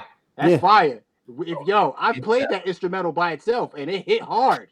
So I don't know about that one. A lot of joints is like that. A lot of because like I get as beat makers, we often listen to beats without any vocals on them. Exactly. You know what I'm saying? So like an artist give or take, depending on what kind of artist it is, if they hit, they can add a certain layer to that beat. But like if you strip away the vocals on most stuff, I don't think an MC is gonna choose something that ain't fire, except for Nas. I'm just saying that I don't believe what I just said, but that's what the consensus is about Nas. I'm gonna tell you two of my favorite Little John instrumentals. The shit that he gave Lil what the fuck is that dude's name?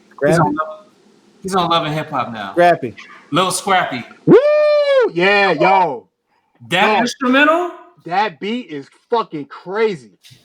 Ooh. Crazy. Yo. That's the craziest Little John beat I ever heard in my life, bro. That joint right. If you was in the South and you wasn't fighting in the club when that came on. Yeah.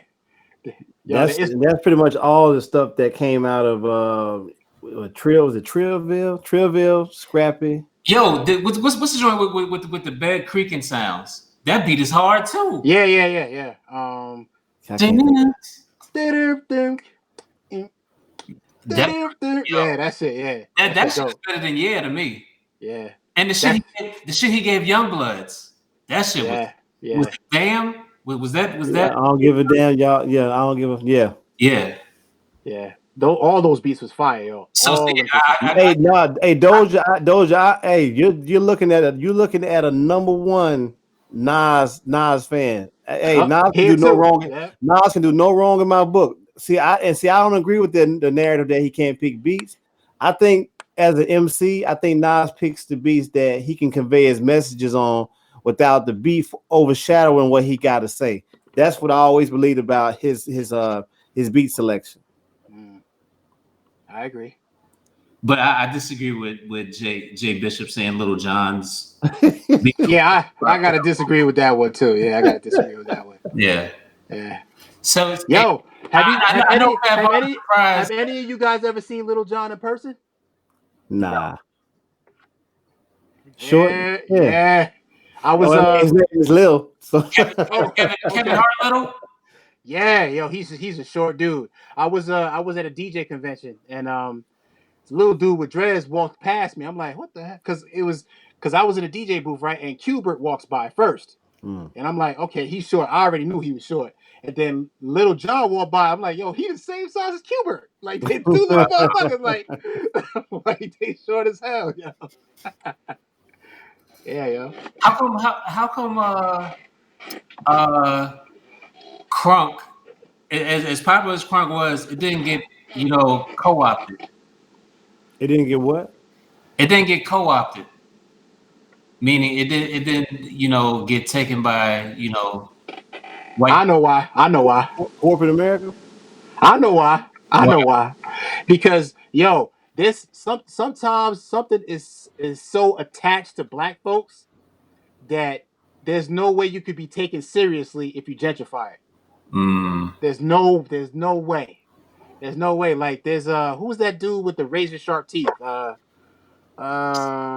What the hell? Nah.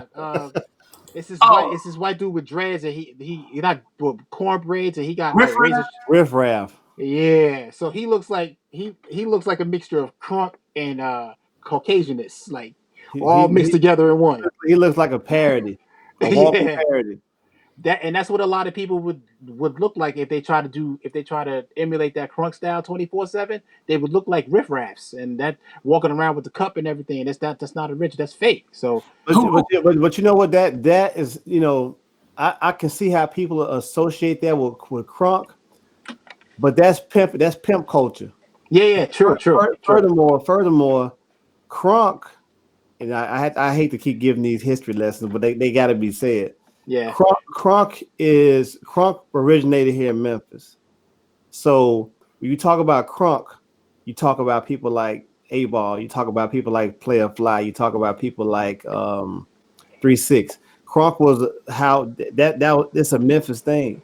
Yeah. The reason why you have had an insurgence of Crunk and how when people identify Crunk with Atlanta is because a lot of our musicians, a lot of our beat makers, a lot of our artists, when they got on, or in order to get a better situation, they left and went to Atlanta. And so a lot of our sound is embedded within Atlanta. And so Atlanta gets the credit for Crunk, but Crunk, that was what we used to do here, like from the dancing to the to our mute to the sound of the city, all that good stuff. Yeah.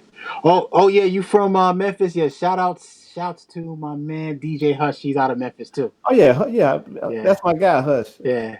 That's Hush. Anytime the artifacts coming to town, yeah, it's because Hush is behind it. Yeah, man, that's the homie right there. We go way back. Matter of fact, I was supposed to hit him up because he just got an MPCX, and he's been like, "Man, I want you to show me some stuff." I'm like, "All right." Gadget, he is ill on the cuts. Yeah, he's dope. He's dope, and he kept on as a producer too. Like I'm nice, but Hush. Yo, he's ill. He's ill. Yeah, that's dope. Dope, yo. What do y'all think? Have y'all seen the show that's on Hulu that has Little Dicky on it? That's not Hulu. That's FX. FX. I haven't watched it. Somebody I know watched it. They say it's pretty good. Really? I've heard good things too. I've heard good things about it. Like it's actually a funny show. Dude, he has a personality, so I didn't think it wouldn't do good. Because he has a real out there personality, so I didn't think it was not going to do good. But I'm gonna tell you what's going to happen. What's going to happen is this show is going to do so successfully. It's going to do so well that they're going to forget about Atlanta. They're going to gloss over Atlanta. It's taking Atlanta too long to come back. Is that what's supposed to be the white version of Atlanta? Basically, to me, it is. Think about it. Just think about it. It's yeah. So that's what I'm saying. It's taking that, and that's the reason why I was just telling somebody this the other day. Like, man, I don't want to get invested in all these shows anymore because they take us hostage. They take our attention spans for hostage, and they just dangle the product, without giving us the content that we're looking for. So I don't want to be held hostage mentally, by these shows anymore. And I think that's what Atlanta has done for the last. They have been on air for the last 2 years, maybe. Yeah. So I mean, it was bad enough waiting for Boondocks to come back. But I think if this show does what I think it's gonna do, man, I, yeah, it probably will. Yeah, I just don't want a whole bunch of shows with white rappers. what's the other show with white rappers? No, I like if this is a hit, you know they're Oh gonna yeah, yeah. Every network is gonna have because every network is gonna have that they whole thing based around that. yeah. Like they already made what's the movie what's the movie with Jamie Kennedy where he was in Malibu? Malibu's Most Wanted. Yeah, like I don't want to see a TV show like that. Yeah, I mean, but well, that's the thing. hey, bruh. These corporations got the money to Hey, throw at people.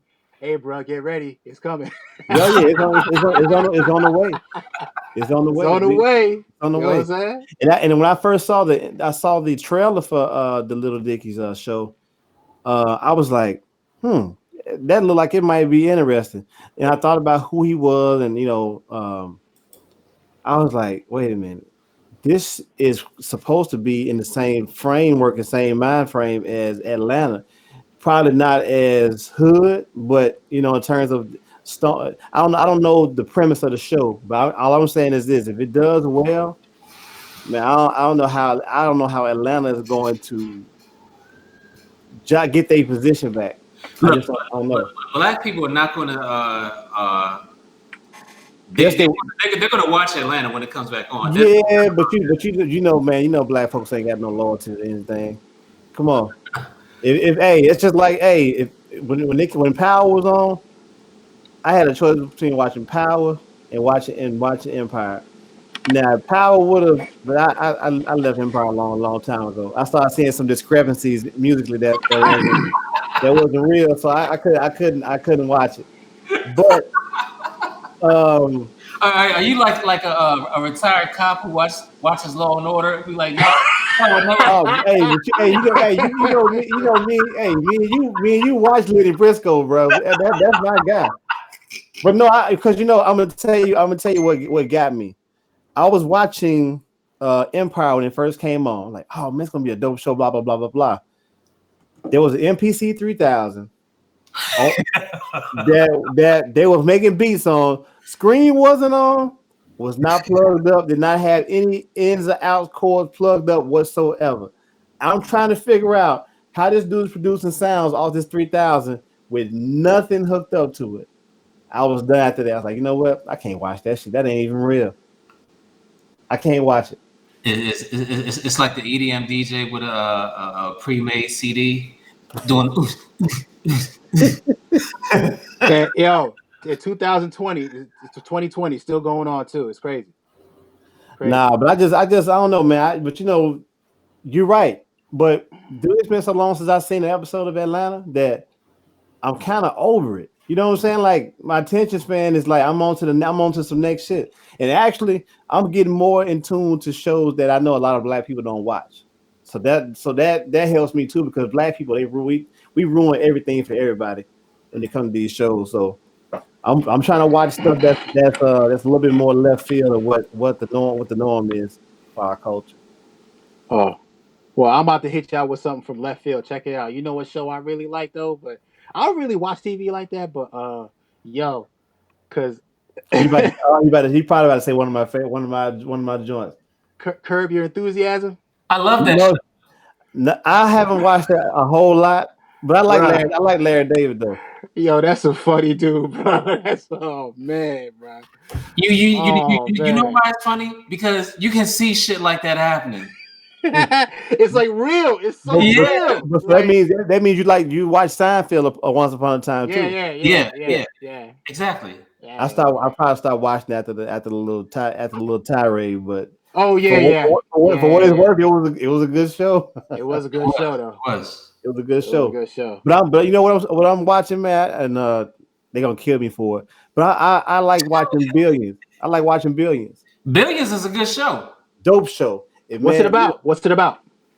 It's a guy who runs not stock market. What is it? It's a day trading company. Okay. Yeah, but it's Man, all it's a whole bunch of shit. yeah, it's solid. It's solid as hell, and I'm waiting for that to come back on. And Ray Donovan, like Ray Donovan too. Okay. I've never watched Ray Donovan. Yeah, hey, Ray Donovan, the truth.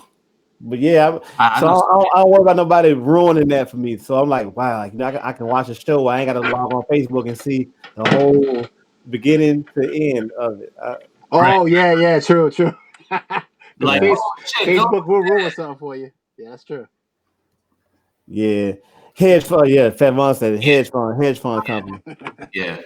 But yeah, man, Billions, man, I love that show. When they come on, like I don't want my wife talking to me, none of that shit. Daughter don't bother me, none of that. That's on Showtime or Stars. I can't It's remember. on Showtime. Showtime, yeah. There's only a few people that I know in our collective that well, one person that matter of fact watches, and that's RTO. So, I watch it too. oh, do you? Yeah. Oh, okay. Yeah. Don't ruin it for me, bro, because I will fall out, man. Don't. If you see it before me, just don't say anything. We'll fall out. Hey, let me ask you a question since you got the sponsorships. When these companies are looking to sponsor you, like how are they notifying you? Like, are they shooting you like an email, or are they just shooting you a tweet? Because there's a lot of fuckery going on with people sending DMs and like, yo, I'm gonna get you this rolling sponsorship if you pay me. Like, what really goes on behind these sponsorships? Well, the way I was contacted by Serato, actually the artist, the media art, the media artist relations manager in New York, OP, he contacted me directly and told me that, well, he's the one who contacted me and was like, props on using Serato sample, your videos are dope, shot me the free copy. And then a few months later, he contacted the label, and then turns out that he knew the head of my label, and then Oh we set wow, up a meeting, and then we all went down there, and then we was all at Serato taking pictures. I was DJing and shit, and he was telling us about Serato Studio. He shot us some copies of that. It was pretty dope, and so it was like this thing where um, I was contacted privately by the head of artist relations, and then it turns out that the head of artist relations also knew the head of my label, and both of them are DJs in the New York area, and that's how people got talking, and then that's how I got up there. So that's dope. it. Yeah, Dope. that's dope. yeah. So What is the new thing that I've seen people put on the turntables to DJ now? That shit. Ooh, I seen a video of that shit. What Man, what what is that? you talk about this? Yeah, Oh, bro, you know what this is? It's nothing but it's black electrical tape. no, not that. no, He's talking about it's his new thing. it's Oh, you talking about I can't call the name of it, but I see it quite often. I know Jazzy yeah. Jeff It's used it called. Hold on. I'll tell you right now what it is. It's because called. Jazzy Jeff had it on a record. It wasn't on the Yeah. turntable. right. He was moving the record around. I was like, I'll even DJ it. I think I want that. Yeah. Uh. I can't. Oh man, I can't. It's a Oh, one. here it is. Here it is. I found it. It's called. I'll tell you right now. It's called the Phase. Yeah, Okay, phase. Yeah, it's phase. called the Phase. Uh. Yeah, but I actually when the day I had that meeting, because I was skeptical of it because I came from vinyl. I still, as you can see, there's vinyl all around me. I uh the artist relations director was like, "Yo, you want to try out the phase out? We got to because at when you go to Serato, it's like 4 turntables set up. So it was they had a James Brown break like in a laptop or whatever, and they had phase on the turntables. So I was like, all right, let me try it out, bro. When I was cutting on that shit, yo, like with my Serato control records, there's a, you know, there's a little what do you call that? I want to Lag. say a little, like maybe a tiny bit, just a tad. With this phase shit, nah, it's instantaneous, no latency whatsoever, no Wow. latency. Nah, it's like when I was cutting all that shit, I was like, yo, is this me cutting or is this somebody else? Because yo, that shit was sharp.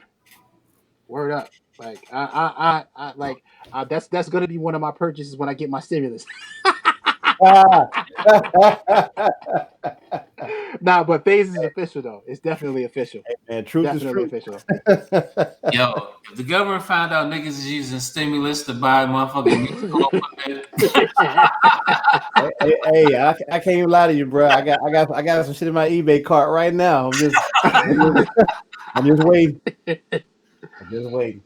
Esoteric Antique says, what do you cast opinion about the Isla SP 2400? Ooh, I like it. I'll tell you what. From what I heard, I like it. I think it's pricey. No, it's less than a G. No, what? I saw 2K price tag. Did it come out? That thing is supposed to be either $9.99 or 11, something like that. Oh, I guess I'm not getting it. Yo, shouts to Low His because he has the ESP's V 1200. Which that 2400. And the reason I'm gonna tell you what I think of it, esoteric. It kind of reminds me of what Behringer's doing with all their new products. It's like they're looking at everything that's old that's pretty much pricing it. Like you know what, we can do that. But we can do that at a much cheaper clip. Yeah, Behringer's on that Brofi shit. Wow.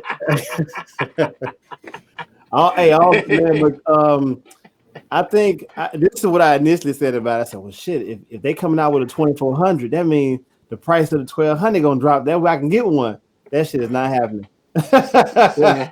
It ain't gonna happen. It ain't gonna happen. Nah. It was wishful thinking initially. Yeah. But that was I was like, man, if they bring out the 2400, that means the people that got these 1200s, they're gonna drop their prices. Yo, Fat Von Free, he made a good point. The real question is with all this Rona going on, right? Well, yeah, it'll ship. Is it still in production? The guy who's the Isla Instruments. He's real good about Hey Vaughn, hey, just keeping it real, Vaughn. Yeah. Bro, fine. I learned the new word this week. Essential. Bro, five. The next word. So thanks, Vaughn. I mean, nah. Fuck that. Thanks, Mint, because he put that out there. Bro, five. They renovating the SB 1200 for $7,500. Yeah, crazy. You can go find an MPC 3000 for 3 times less. Yeah, I'm good.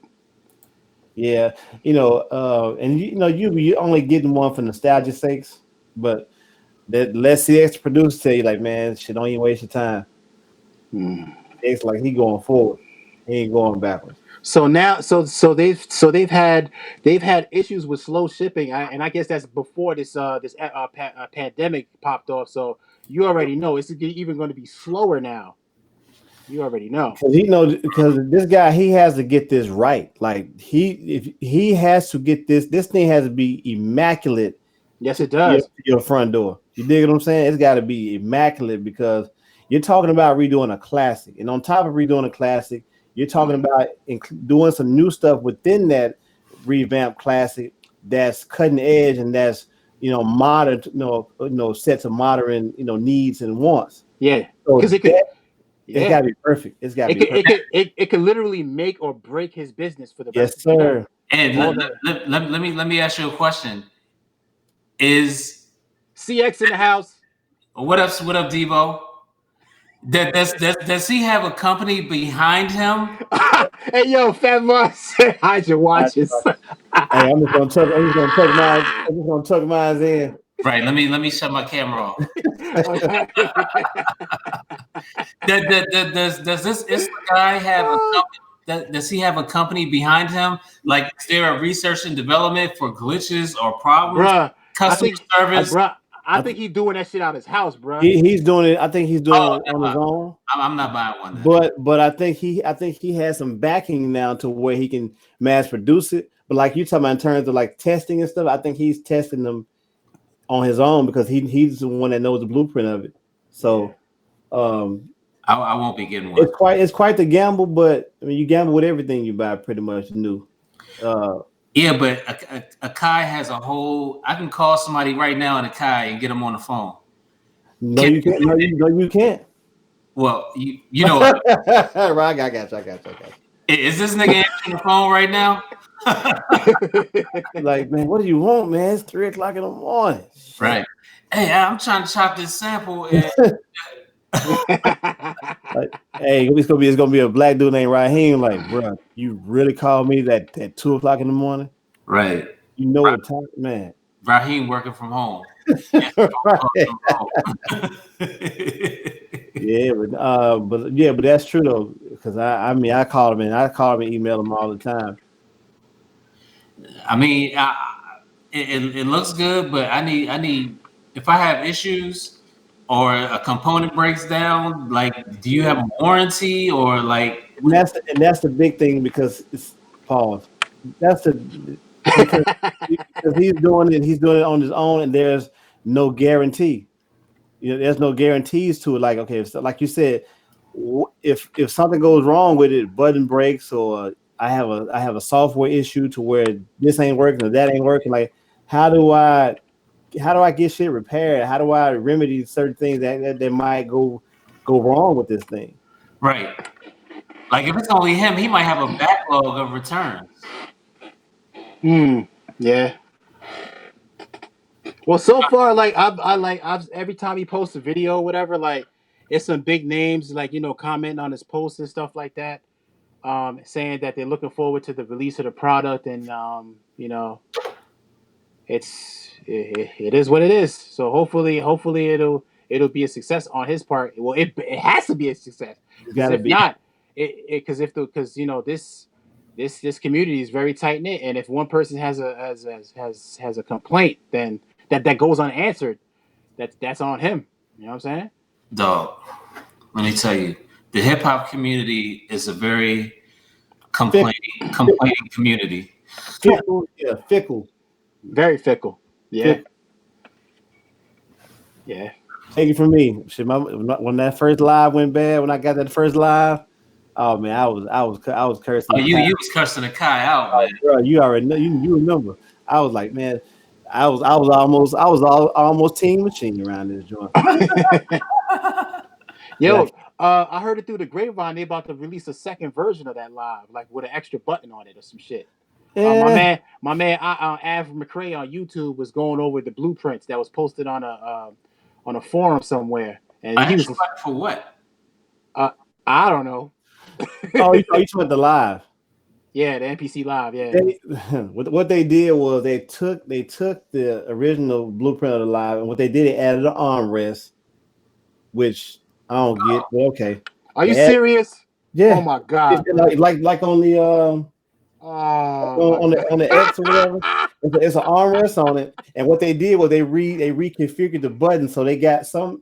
I wish I don't even have my shit no more. Yo, this is oh my god. Are you serious? Yeah, but matter of fact, I can't take no credit for knowing this. Jay Bishop is the one who brought it to my attention. That's crazy. Our attention some weeks ago, because he has a like a blueprint sketch of it. Okay, and it's floating around out there. He's in the fucking Mecca. He in Japan. He probably seeing all this shit firsthand. That's crazy, bro. Wow. Eating his dumplings and shit. That was a hot sake. But yeah, but see, again, the reason why I even got rid of my live, well, once I got the reason why I got rid of it is because on the one has like more dedicated buttons, kind of like the X does. So okay, it was a matter of me menu diving, like having to go here and to touch my screen all the time. Hey, yo, Yo, esoteric. Akai about to put cup holders on it. No. Hey, no joke. No Hey, joke. yo. They got a speaker. They got a speaker on this new live, supposedly. Wait, what? Yes, they're saying it's a built-in speaker built into it. Yeah. Like, who the fuck wants water next to their fucking live? That's crazy. So hey, look, so many Yo. people done it. Bro, it'll be if you fuck it up, you just buy another live. Fuck it. I ain't buying nothing. Hey, I'm with Ink One though. I need a flip screen for the live. Come on, man. Come on, Akai. Fuck is y'all doing? Yeah. Why did they do that? That's crazy. Why they do that? And it's doable because they came up with this technology some years ago to where the worst MPC ever made had a flip screen. The MPC 1000. Okay, shout out to Sukram Palong. Greetings. Yeah, Bangkok in the building. Pause. In the building. Word up. All right. But yeah, it's supposed to have a speaker on. I forgot what end of it, but it's gonna have that armrest. It's gonna have a few more buttons on it than the initial live. And it's gonna have a speaker built into it. So you got gear. When was the last time you bought like a keyboard, a professional keyboard with a speaker on it? Right. So I don't get that. They trying to Fisher Price this shit. It's fucking Teddy Ruxpin that shit. Oh, okay. So Workman says for all the heads who do their beats outside sitting Indian style. Well, you know what? Okay. Well, here's my thing. It's true. Like I've been in quite a few SP ciphers, SP404 ciphers. Yeah. Where we're all in a cipher, right? It's about 10 SPs, right? We playing beats, and we're all hooked up to one, Bluetooth speaker. Mm-hmm. That might alleviate that. In other words, they're trying to make it so that this live is gonna be just like a SP where you can take it out with you and just make beats outside.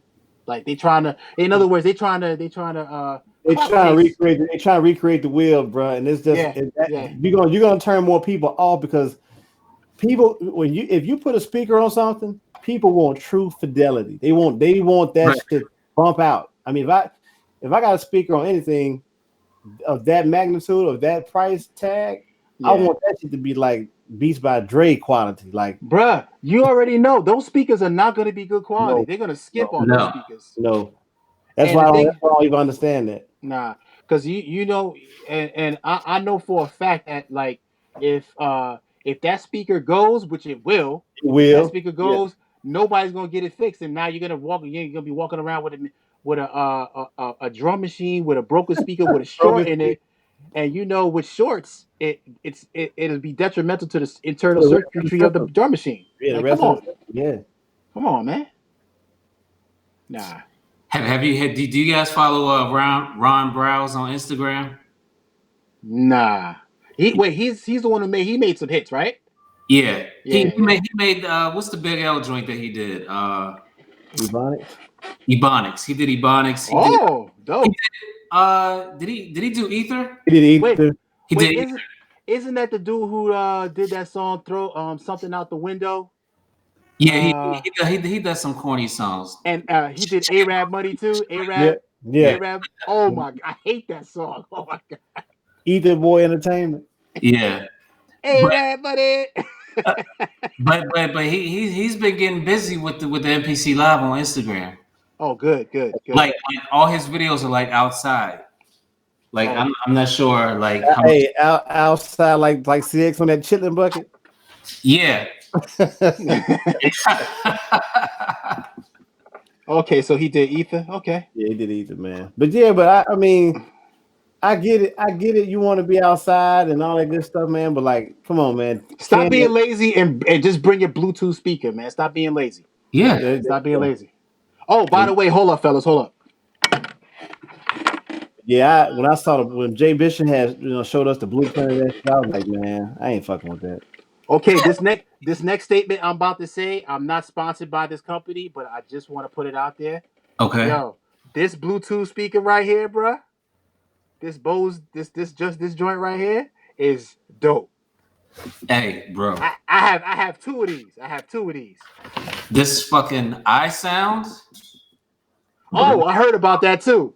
It's That the truth. those are the truth. The iSounds are the truth. They're the truth though. But I like this one too.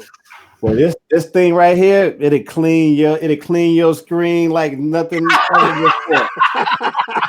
I put it out there. I put it out there. Everybody, we endorsing shit, so let me. Right. Oh man. Yeah, I wish y'all could see my entire desk here like that. Oh. Yeah, I got. Oh, what is that? This is the Rodecaster mixer. Huh. It's for podcasting. That's nice. Oh, that's dope. That's dope. But actually, you are that thing got pads on it. So that like you can make some beats on that too. Yeah, right. You can do trigger sounds. So so you can drop flex bombs while you're doing it, right? Yeah. Shout out to Nate OG. You know what? We need to go back. I need to go back and find that Friday night joint, boy. So the video and audio that you hear me now, I'm actually using the Q2N, the Zoom Q2N. Okay. Okay. So my video looks pretty clean, right? Yeah.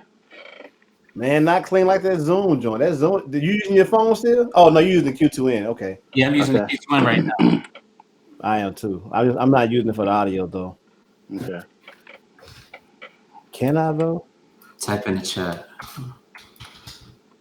That's not even recognized. No, it's not even recognized. Yeah, man. I don't. Hey, I remember one time. One of my good friends, man. He. Oh wait. What? What does that say? All NPC enthusiasts in here. Nobody messing with machine. Oh, what? You know what? Where you see that at? Right here. GM Geo Music. Nah, I don't mess with machine at all. Well, I've been NPC since the 2000s, so I mean that's all I know. Well, the thing is, even though Akai got a reputation of their customer service is kind of whack, but at least they're consistent with their stuff. But Native Instruments have been really dropping the ball lately as far as like how you gonna fire your whole R&D department after dropping a brand new machine, bruh? And like, you know what I mean? Like, yo, you can't be doing shit like that, bro. Like, what about the other Native Instruments joint? The Jam? Is that what it's called? The machine with the screen. It's kind of a push to and an NPC merged into one. The Jam. Some shit. I forget what it's called. The one that got like 64 colored buttons. Yeah. The Jam. But for a good little while, man, I'll say, I came up on the NPC, so that's all I've ever really liked. I've had other things. I've had the MB88. I had the MB8000 ASRs and stuff like that, but ASRX rather. But it's just something about MPC that I've always loved and enjoyed more than anything else that I've used. Yep. But at one point in time, Akai wasn't being innovative enough. Nope. And that's when Native Instruments came in and just they debought the game. Yeah. And I think what happened is they got too comfortable with their fan base, and they felt like they didn't have to get their fan base the things that they were needing that were essential to their workflow and all that stuff. How the fuck you gonna? How the hell you can't use MP3s in your can't use MP3s like not good. Like people were asking for the most fundamental things, and they weren't able to provide those things. And so I'm sorry. Go ahead. I'm sorry, brother. Nah, when Native Instruments dropped that the MK3, that was a good look on their part. Mm-hmm. But they really, instead of firing the whole R&D department, they should have just maybe downsize, but put all the effort into the MK3 into developing that a little bit more. Yeah. Yeah, and and actually listen to the consumers that was buying that, because a lot of people bought that MK3, But and it's not a only, but not only very that, good machine. you got people who are people like Ninth, you got people like Young Guru, you got people like Knots, you got people like that who use these things every day. And if you're not listening to these people, and these people are kind of like the gatekeepers of the beat making culture, like, so you're not gonna listen to these guys when they got something to say about the discrepancies about what they're using. So when you turn a deaf ear to the people who can determine whether or not the next rollout is even successful, you're lost anyway. Exactly. Yep. Exactly. So, but I'm gonna tell you what's funny about about what you said about the MK3. If you take a look at the MPC one, the MPC one was directly created to kill off anybody that was left using machine ever. I mean, it was constructed. If you look at it, it's constructed just like the MK3. Oh, really? Okay. If you look at this, I don't know if I can. I got something going on there. If you look at that, I got it sitting upside down like this, but Oh, yeah. You know what? Yeah. it's configured like the MK3. Yeah. Okay. So like everything that you were not getting with the MK3, the machine MK3. Aka answered the prayers. They answer the prayer with it. So it's like when they talk about entry level, they're not talking about entry level new to beat making. They're talking about people who are coming from a different platform that need something to kind of keep them in the same frame of working in the same workspace that they were in. So pretty much Akai was like, I'm your pusher, baby. Right? Basically, Pretty much. that's what I think. That's what I think about. Okay. You know what I'm saying? Okay. I might be overstating the obvious, or Yeah. understating it, but that's what I think. Wow. I'm saying, man, they really going after because a lot of people that I know who use machine, man, or use Native Instruments, any machine, they defected a long time ago over the most basic of things that they needed. Like, you get to the point you ain't listening to the consumer. Yeah. It ain't gonna last too much long. The working man says, I used the MK3, but it not being standalone is what killed it. Yeah, a lot of people saying that. Because I thought, you know what? I thought the Machine Studio was going to be that. I thought it was going to be not standalone, but I thought it would be not a hybrid, but I thought it would be akin to the MPC Renaissance. When I first saw, I was like, man, yeah, it's gonna drop that shit. It's gonna have like an interface in it. Blah blah blah blah. Now, to the MK3's credit, it did have those things that the Renaissance had, but damn, you're like 5 years too late. Yeah, you know, a lot of people thought it was gonna go that route, but then here come Native Instruments letting people down again because they don't listen to their customers.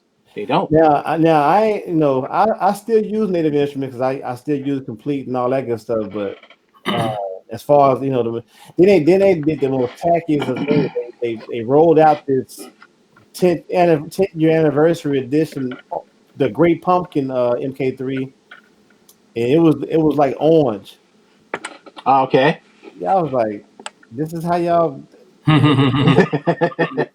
I was like, man, I don't see how y'all can still stay around after this. Yeah. Orange, the Charlie Brown Great Pumpkin MK3. I got a serious question. How the fuck is Apollo Brown still using Cool Edit Pro on Windows 10? Hey man, while we were out here spending money on hardware, he's like, he got it figured out. If it ain't broke, don't fix it. Yo, he must not connect to the internet with that fucking. No, he does not. Hey, he don't. Hey, the same thing can be kind of said for Praise. Like Praise don't use, from what I understand, still he don't use any gear. He uses battery and whatever. So people are finding their niche and they're sticking with. Don't be like certain people that we know that I'd probably had every MPC probably ever made, and it's like for some reason it's just that gear fetish. But for some people it's like, man, listen, this is what I'm doing this with this. It's working. That's all I need. Hey, I'm sticking with the Akai brand. I mean, I tried the SP. I tried the 404. The one is still sitting in the box downstairs. You know what it is? I think I know why you ain't opened that one up yet. You told your wife you're holding it for somebody, didn't you? Pause. No. Oh, I'm still learning to lie. I'm still learning to lie. you can learn both of them at the same time. Nah. Because basically it's the same shit anyway. Nick, the operating system looks the same to me. I mean, it's basically the same thing. Like I said, the one it just has more dedicated buttons for what you're trying to, the windows you're trying to access. With the live, it's more or less, what they lack in buttons. You got the touch screen to kind of maneuver around or whatever. Yeah, for me, I think I'm thinking maybe the MPC software has to be better than the machine software because you got to be able to import all types of audio into the machine, right? So, because wasn't MP3s importing MP3s an issue with that software? Yeah, it was. So, But I know so many people that have found a workaround for that, so that didn't bother them. But most people who ain't that tech savvy or whatever, or right. whatever you want to call it, they want what they want. People want what they want instead of having them find a workaround for it. Because consumers is king, and most producers want something that you could just drag and drop, make the beat, let's go. Not I got to add an extra step because now that if you do that a couple of thousand times, that's a whole bunch of beats you could have made because you have to add that extra step when you want to create a beat. You know what I'm saying? So Yeah. so I guess Akai wins in that favor. I was Gadget. I was listening. I have a hard drive of all the music that I own on my MPCX, and I was shocked. I was going through a folder one day, and that thing actually reads AIF files. I was like, and I think it reads OGG files as well. So I'm like, if it's doing that on the standalone side of things, like damn, like machine users can't even get MP3 importation. Like, damn. Yo, got my man Quartermaine in the building. Quartermaine in the building. Love that project, bro. What's Love going that on? What's going project. on, Quartermaine? Yeah. Oh man, would love. Oh, Hey, to this day, it still can't import MP3s. Still to this day. no. Wow. Damn, son. Yo, see, Native Instruments is just on some other shit, man. I guess you know what, but they do have that banging ass that other software though. Contact, right? Yeah, Yeah, yeah. Contact is dope. Contact is dope. the whole complete, what I'm saying, bundle is Mhm. dope.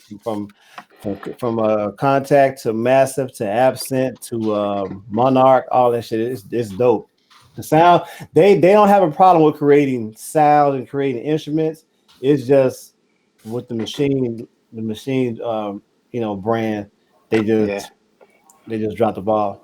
yeah. Hey, Quartermaine, you got a camera that you can get on right now where you can talk? Cause I really want to holler at you.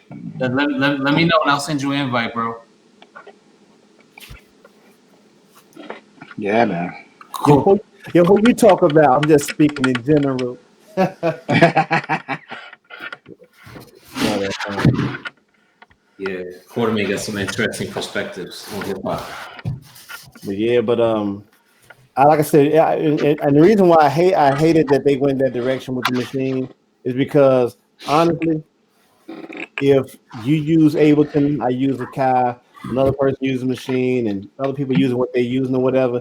If these companies are all doing their due diligence by keeping all this stuff, current and fresh for the users, everybody winning. hmm Everybody's winning. Oh, hold But on. but think about how much money people spend on gear that's now defunct or it's not operating at the level that it should be operating. Now you gotta ship that off. You gotta pawn it or you gotta sell it or do what All you gotta right. do with it. See, so Yeah. check this out. So Golden Era Beat says he just samples from YouTube and he converts the MP3 to wave file, and then Jamal Mack says he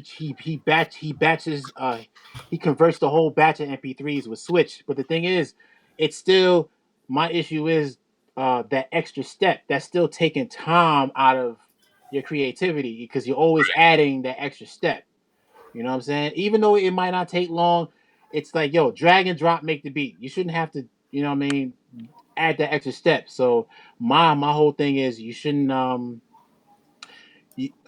native instruments should just listen to their customers and add that functionality to their that and add a standalone. They should add standalone to their either next piece of equipment or a standalone functionality to the existing equipment through maybe a firmware update or something like that. You know what I'm saying? They could do it, but it's like they scared of something. I don't know what the hell. I don't know what the fuck's going on. There's an obvious disconnect. Oh Obvious. yeah, no doubt. Let's take it back to working man. Let's take it back to 8-second sampling. No, See let's who not. really real. Let's not. Let's not. Hey, Quartermaine, I just sent it to you. If your number still ends in 97, I hope so, because that's the number I sent it to. Or motherfucker gonna be hitting me back. Like, what the fuck is that? That's gonna be Yo. real interesting. We're gonna have a soccer mom on the chat. This is not a TikTok video. Nah. Oh shit. DJ Bethany McGillicuddy. Yo, I put a question out on Facebook, like how many DJs are making money off of these Instagram DJ sets or Facebook DJ sets with their Cash App? Like I just saw Manny Fresh DJing with his Cash App. Like somebody else I saw earlier had their Cash App information. Now was that I want to say it's somebody we know. I just can't think. The name escapes me right now. Well, DJ Envy from out here. He had I think either one of those liquor companies sponsor his one of his Instagrams because but he was using the money to Cash App the money to DJs who was not working right now because of this pandemic. So he was because DJ Scratch asked him to do it, and then Scratch because I went to the live, and then he was telling all the DJs to put up their Cash App or whatever, and it was like a fundraiser for DJs that are out of work right now. So shouts to him. Yeah, that's dope. Yeah, Stolen Drums had one too. That's probably who I was thinking about. Okay. Yeah, John Smith says Machine will never do standalone. Yeah. You can't put complete on a standalone. Hey, Quartermaine, hit me up on my cell phone. I think my number's still the same. I don't know if your number is still the same, but hit me up.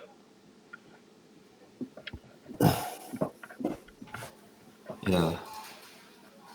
I haven't seen Stolen Drum stream in a while. Like I know he streamed I think maybe earlier this week, but that was the first time I saw him in a while. Yeah, me either. I used to see it all the time because we had certain people that were posted in the posted on Facebook or whatever. Yo, when when Manny Fresh gotta fucking put his Cash App to DJ on Facebook, that's a problem. Yeah. Like Birdman ain't pay that man for nothing. Crazy. Had all those fucking hits, and then it's kind of like that whole when I always say if it wasn't for Smokey Robinson's pen, you don't have a Motown. Okay, this is his number. All right. The same thing with like with Cash Money. Without man, you don't have Cash Money. No. You know, and I mean, when you talk about the works of art that was created under that umbrella, like be some people that took after he left and kept the ship afloat, but in terms of the foundation, he is the foundation. You know what I'm saying? He is the foundation. Yo, I know what I remember what I wanted to bring up earlier. Have you guys followed Beat Breakdown? Nah. It's the white guy who he shows how people created beats. Like he did Devil in a Blue Dress. That's the guy I was talking about earlier that did the okay. He did the reconstruction of the Dilla beat. Yeah, some Dilla beat that I want to say it wasn't Won't Do. It was one of the more intricate ones. But shit, won't do is intricate too. But it was one of those ones. I can't remember which one it was. I was like, why is he? I just kept thinking like, why is he doing that? Oh, the Fat Ron says, so Instagram only lets the people that really interact with you know you are alive. Then the longer you stay live, the more folks they let know that you're alive. So that might be why you don't see them. Oh, Okay. Yeah. they changed the algorithm. Yeah, yo, See, Instagram has been, I would say, for the last 3 years, they've been really on that fuckery shit with the algorithm, man. Well, It's crazy. you know they are owned by Facebook, so yeah. That's true. So That's I true. think for a little bit today, the bringing somebody into your live was disabled. Yeah, I noticed that. Yes. And people were freaking out about that. Yeah. yeah. You know who ruined that, right? Bootsy. Yes, he did. God damn it. Man, hey, listen, man. Wait a minute. I got it. Wait a minute. Play that song. Let me cut some music on. Hey, put that, man. Listen. Damn, man. Oh, man. Damn, man. I was there for all that, bro. I was like, yo, Bootsy. Hey, flexible. Flexible. Yeah.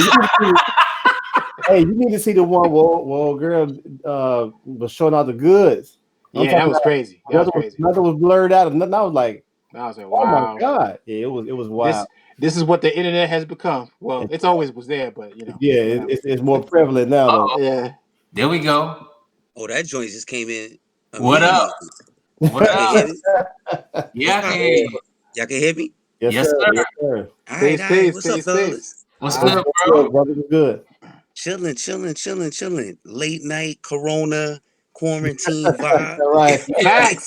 Facts.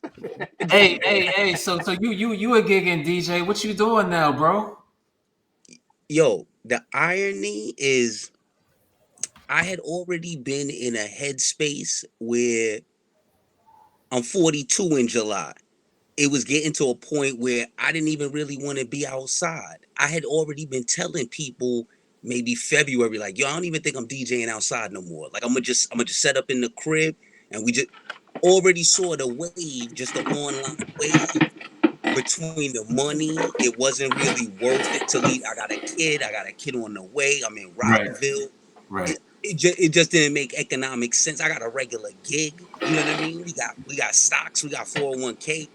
We just doing it for the love. But then even when I get there, it's a young audience. I'm not really spending what I want to spend. So it just got to a point where it was like, what do I want to do?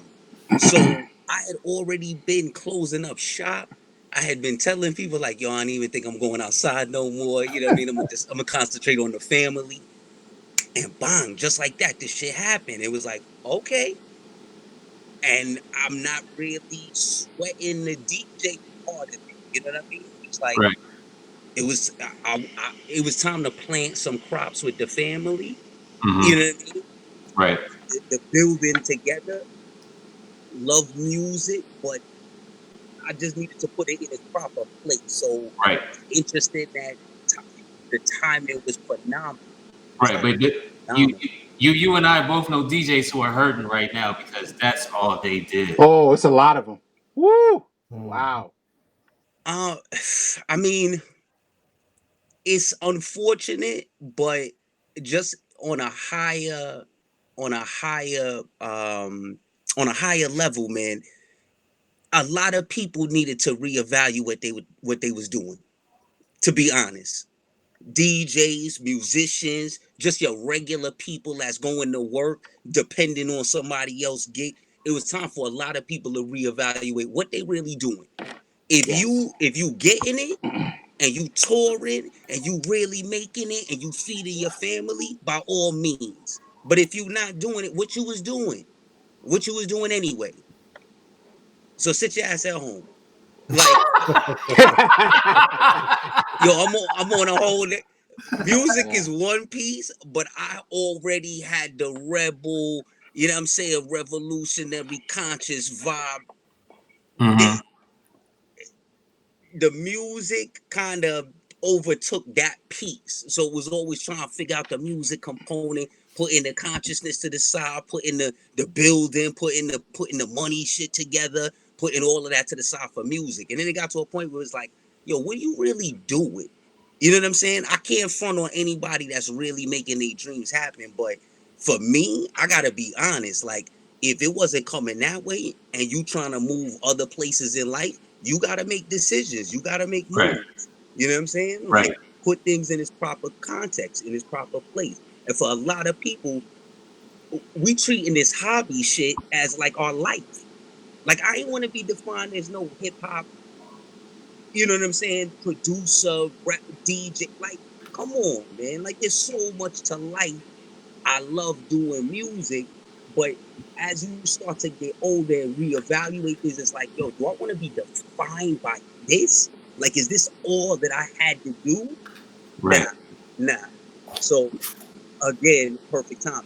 But I want to get on the lo-fi conversation too. Okay. Yeah. Oh, I'm dying. Yes, I want to hear. Yes, I want to hear your perspective, sir. Yo, Yeah. Yes. what's up, first of all, brothers? How y'all doing? Families, everything good? Everybody, Yes. We good, bro. Everybody self-quarantining and Absolutely. got to. practicing social distancing. Don't play with these people out here, man. Now, Yeah. did you see the niggas down at the wharf?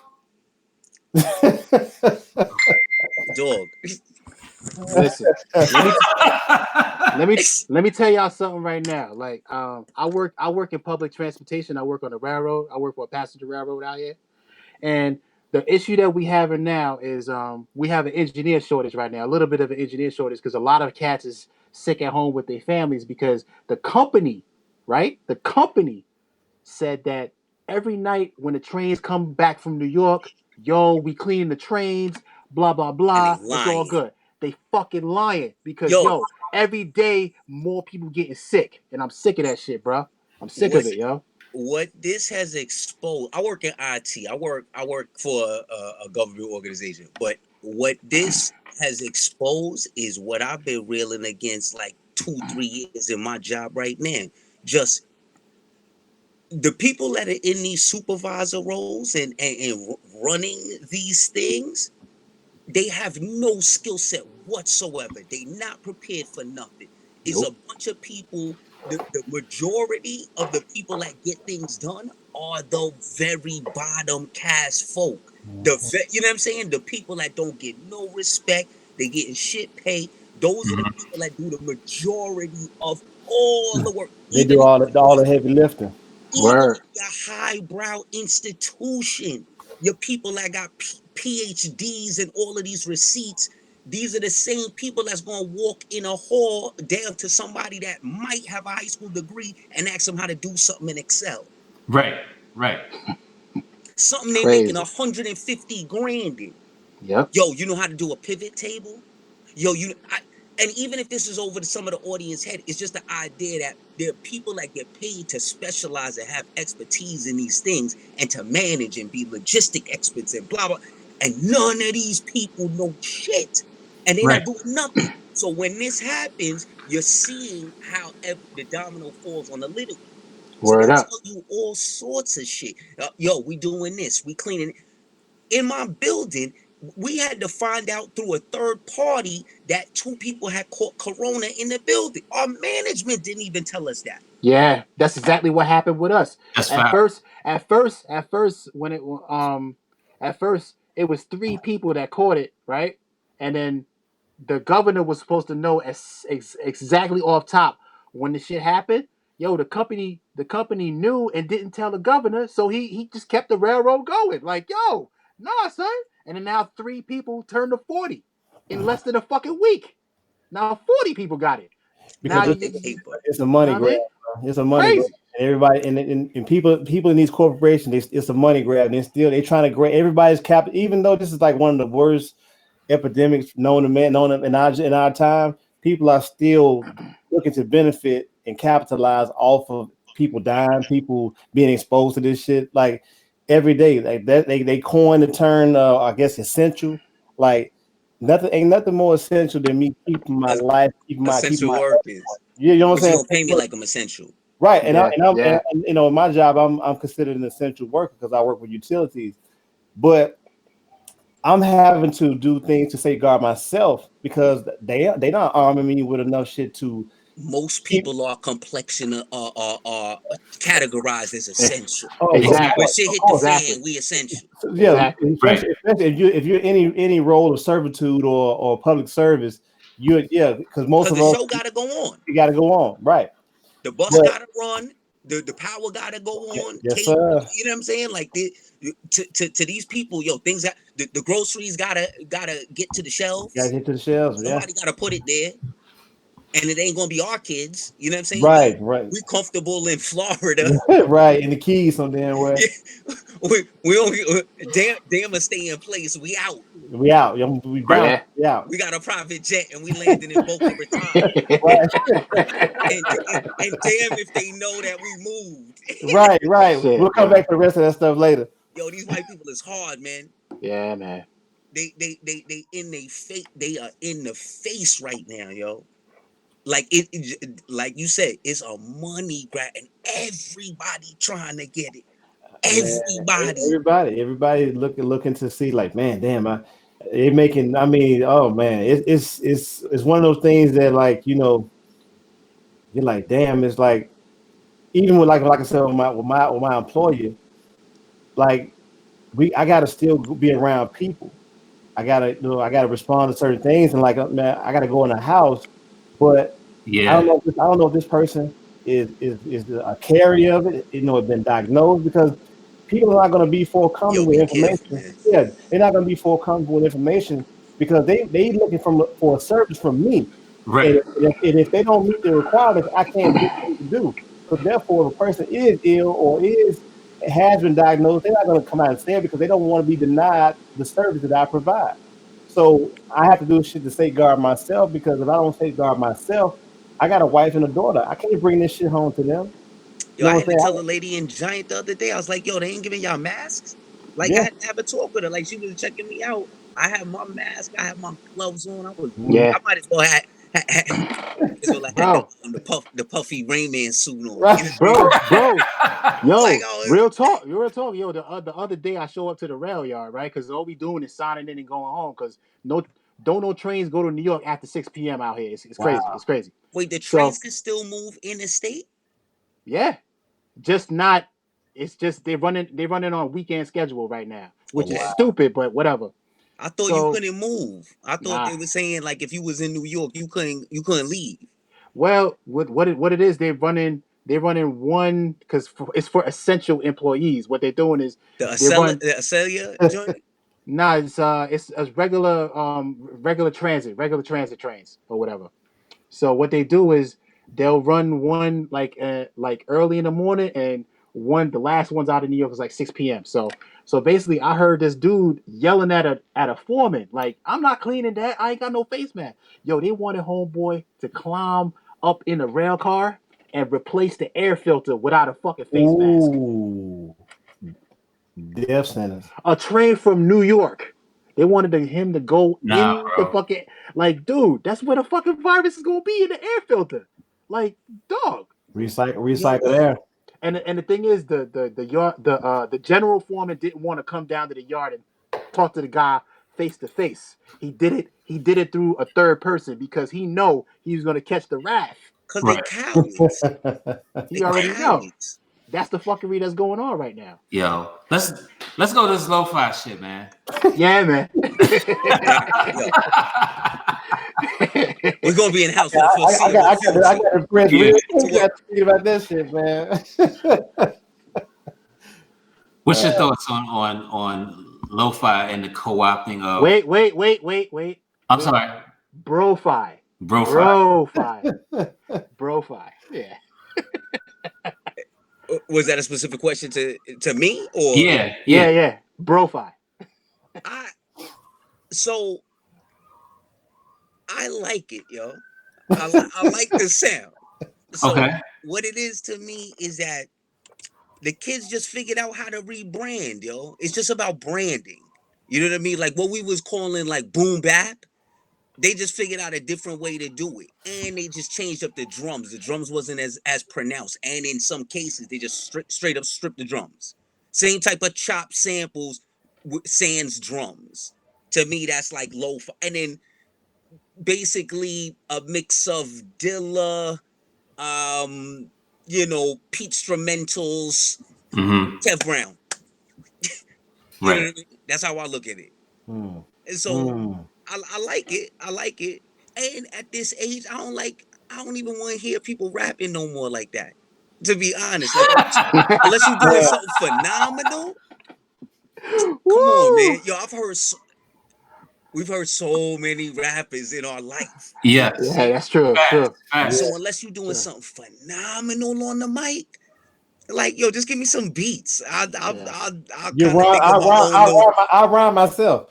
I'll come up with some bars. You know what I mean? I could do something around the house. Yeah. My kids could be in the room with me when I'm playing hip hop. You know what I mean? It's not drug talk. It's not, you know what I mean? I'm loose. Yeah. And so, to be honest, if it ain't like knowledge talk, I really don't want to hear no rap. True. Like, there's only a handful of cats that, like, if they not kicking like Jules, that type of, where I could be like, yo, you gotta listen to this joint. I just want to hear some beats, and I like what those kids are doing with like lo-fi. But I like chill hop too. You know what I mean? I like some of those textures. Now I don't know. Now I don't know if you're familiar, but there's kind of like a divide between because there's like an inside joke we call the bro hop. The bro-fi. That's some of the. And let me explain some of the who are some of the bro-fi kids. The bro-fi kids are the ones that come into the game with doing the lo-fi, but they don't give homage, and they say it started with them and them only. That's bro-fi.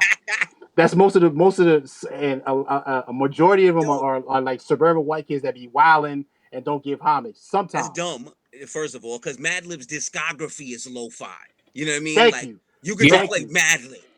Thank you. Yes. Thank you. Madlib's Spotify track, and that's like that'll kill but then anybody lo-fi. The thing is, but then when you tell them that, they're like, "Nah, you don't know what you're talking about. It started with such and such," and they'll name somebody a member of the bro-fi. A wise man don't argue with fools. You know what exactly. I mean? Exactly. You be like, word? Okay. Yeah. That's interesting. Yo, it's crazy. That's why that's because I was talking to my man DiBiase about it, and like he was a pretty much one of the pioneers of lo-fi. I've heard the name. I've definitely heard the name. I've heard some of his stuff. Pioneer lo-fi, but then these bro-fi kids, they look like they try to what they do is they go on Twitter and they kind of passive aggressively show shade, and they get mad because he looks the way he looks, and he does the music, and he, you know what I'm saying, they're mad at his success, but they don't see all the work he put in before, and all the other people who contribute, like Madlib, Pete Rock, Diamond D, just a plethora of other people. They just, it's crazy. It's crazy. A RZA. Yeah. A RZA. Yeah. Just they don't know. The thing is, they just don't know how to pay homage. It's crazy. What is the thing with lo-fi and anime? Oh, see. Explain that science to me. I didn't know that. Okay. All right. So it's a lesson. Yeah. So the thing with that is it's like an aesthetic. Like a lot of lo-fi heads use the Asian aesthetic, like anime and stuff like that to go, like the visuals to go along with their beats. It's just something to because I listened to one of them YouTube lo-fi channels. I got one of them joints. Yeah. As a bookmark, and it's like the girl at doing the homework. Yeah. Hold on. So you listen to the chill hop to study to? You on that channel? I am a lazy old man on top of it with my music now. So it's like I'm not trying to put together like playlist and search for nothing no more. Like I'm good. Like I got my records. I got mad. You know what I mean? So Fat Von, I don't think Twitter's bad. Twitter's not bad. It's just whenever if you want to see some bro-fi fuckery, you go on Twitter, because that's where most of them live. They hide in their little caves and they shoot shade on Twitter. They got heat though.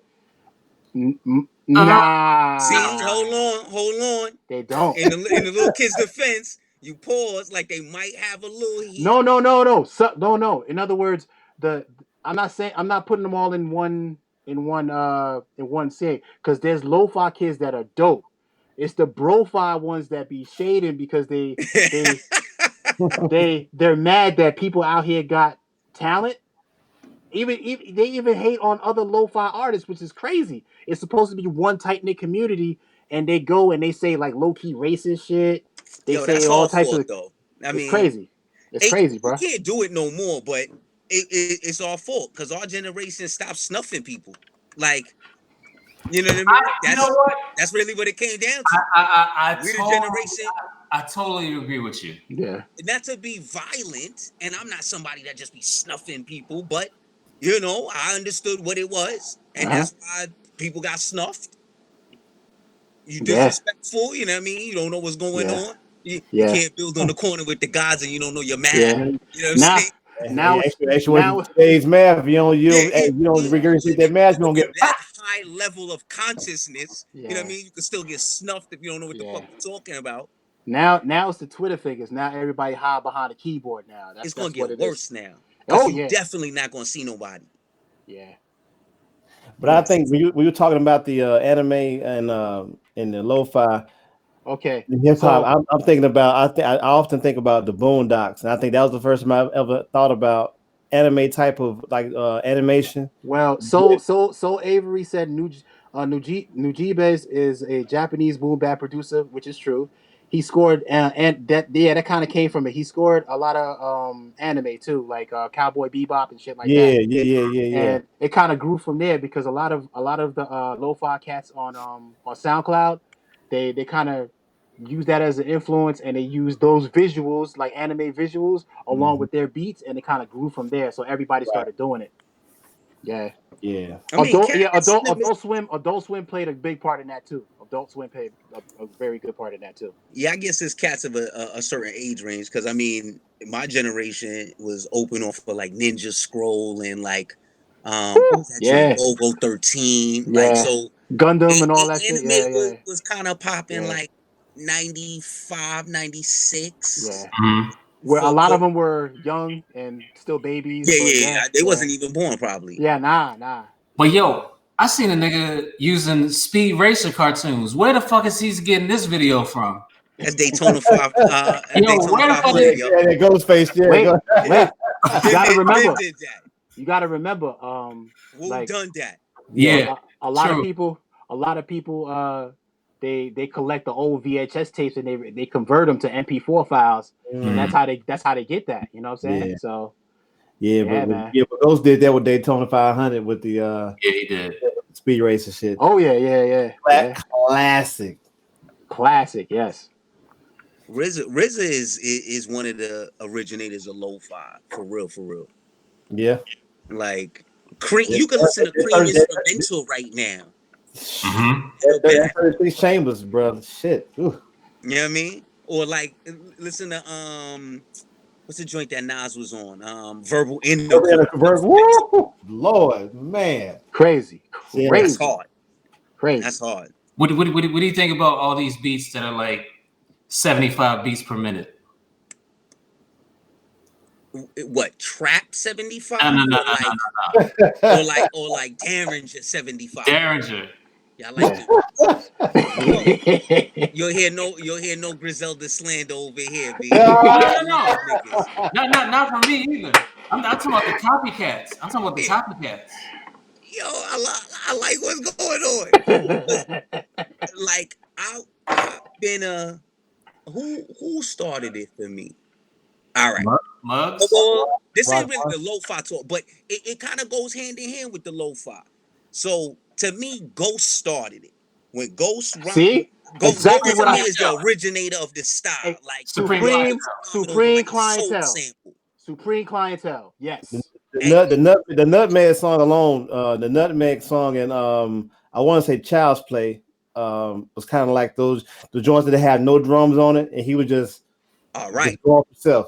Then at the beginning of the social media boom, well, it wasn't really the beginning, but remember, Ghost had an IG post where he was rhyming over the Teddy Pendergrass shit like Solo Dolo. The whole fucking song. That was an important moment. That was an important moment. put a pin in that. Then you got Rock Marciano and Kai.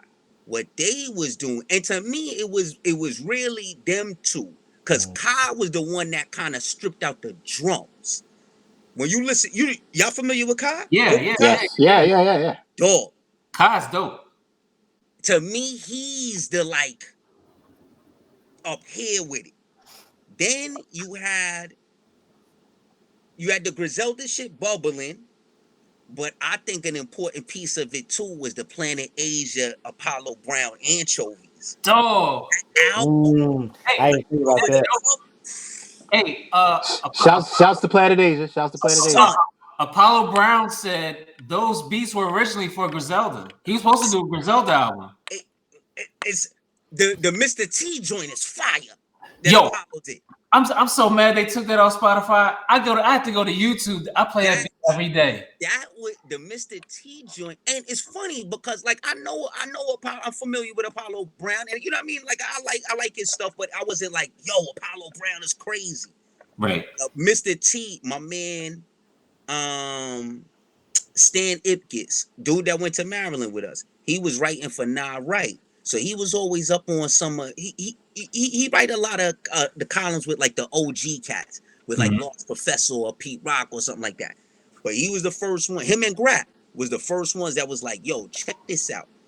Grap gave me a couple Griselda joints, but it was West Side, and I was like, all right, the beats, I like the beats, but I don't know yet. The voice, I get it, but I don't know yet. Then I heard Conway. I was like, okay, yeah, this is all right. Then my man gave me like a 45-minute joint of like, and this is like 2017, 16, 17, like a 45-minute joint, not mixed, no nothing, just the songs, like all of them. And Benny that was the first time I heard Benny. I was like, son, this is the dude, this guy right here. And then it just kept coming. And then the Apollo Brown intro shit, I think it was like 17. Yeah, that might have been like 2017. So that album.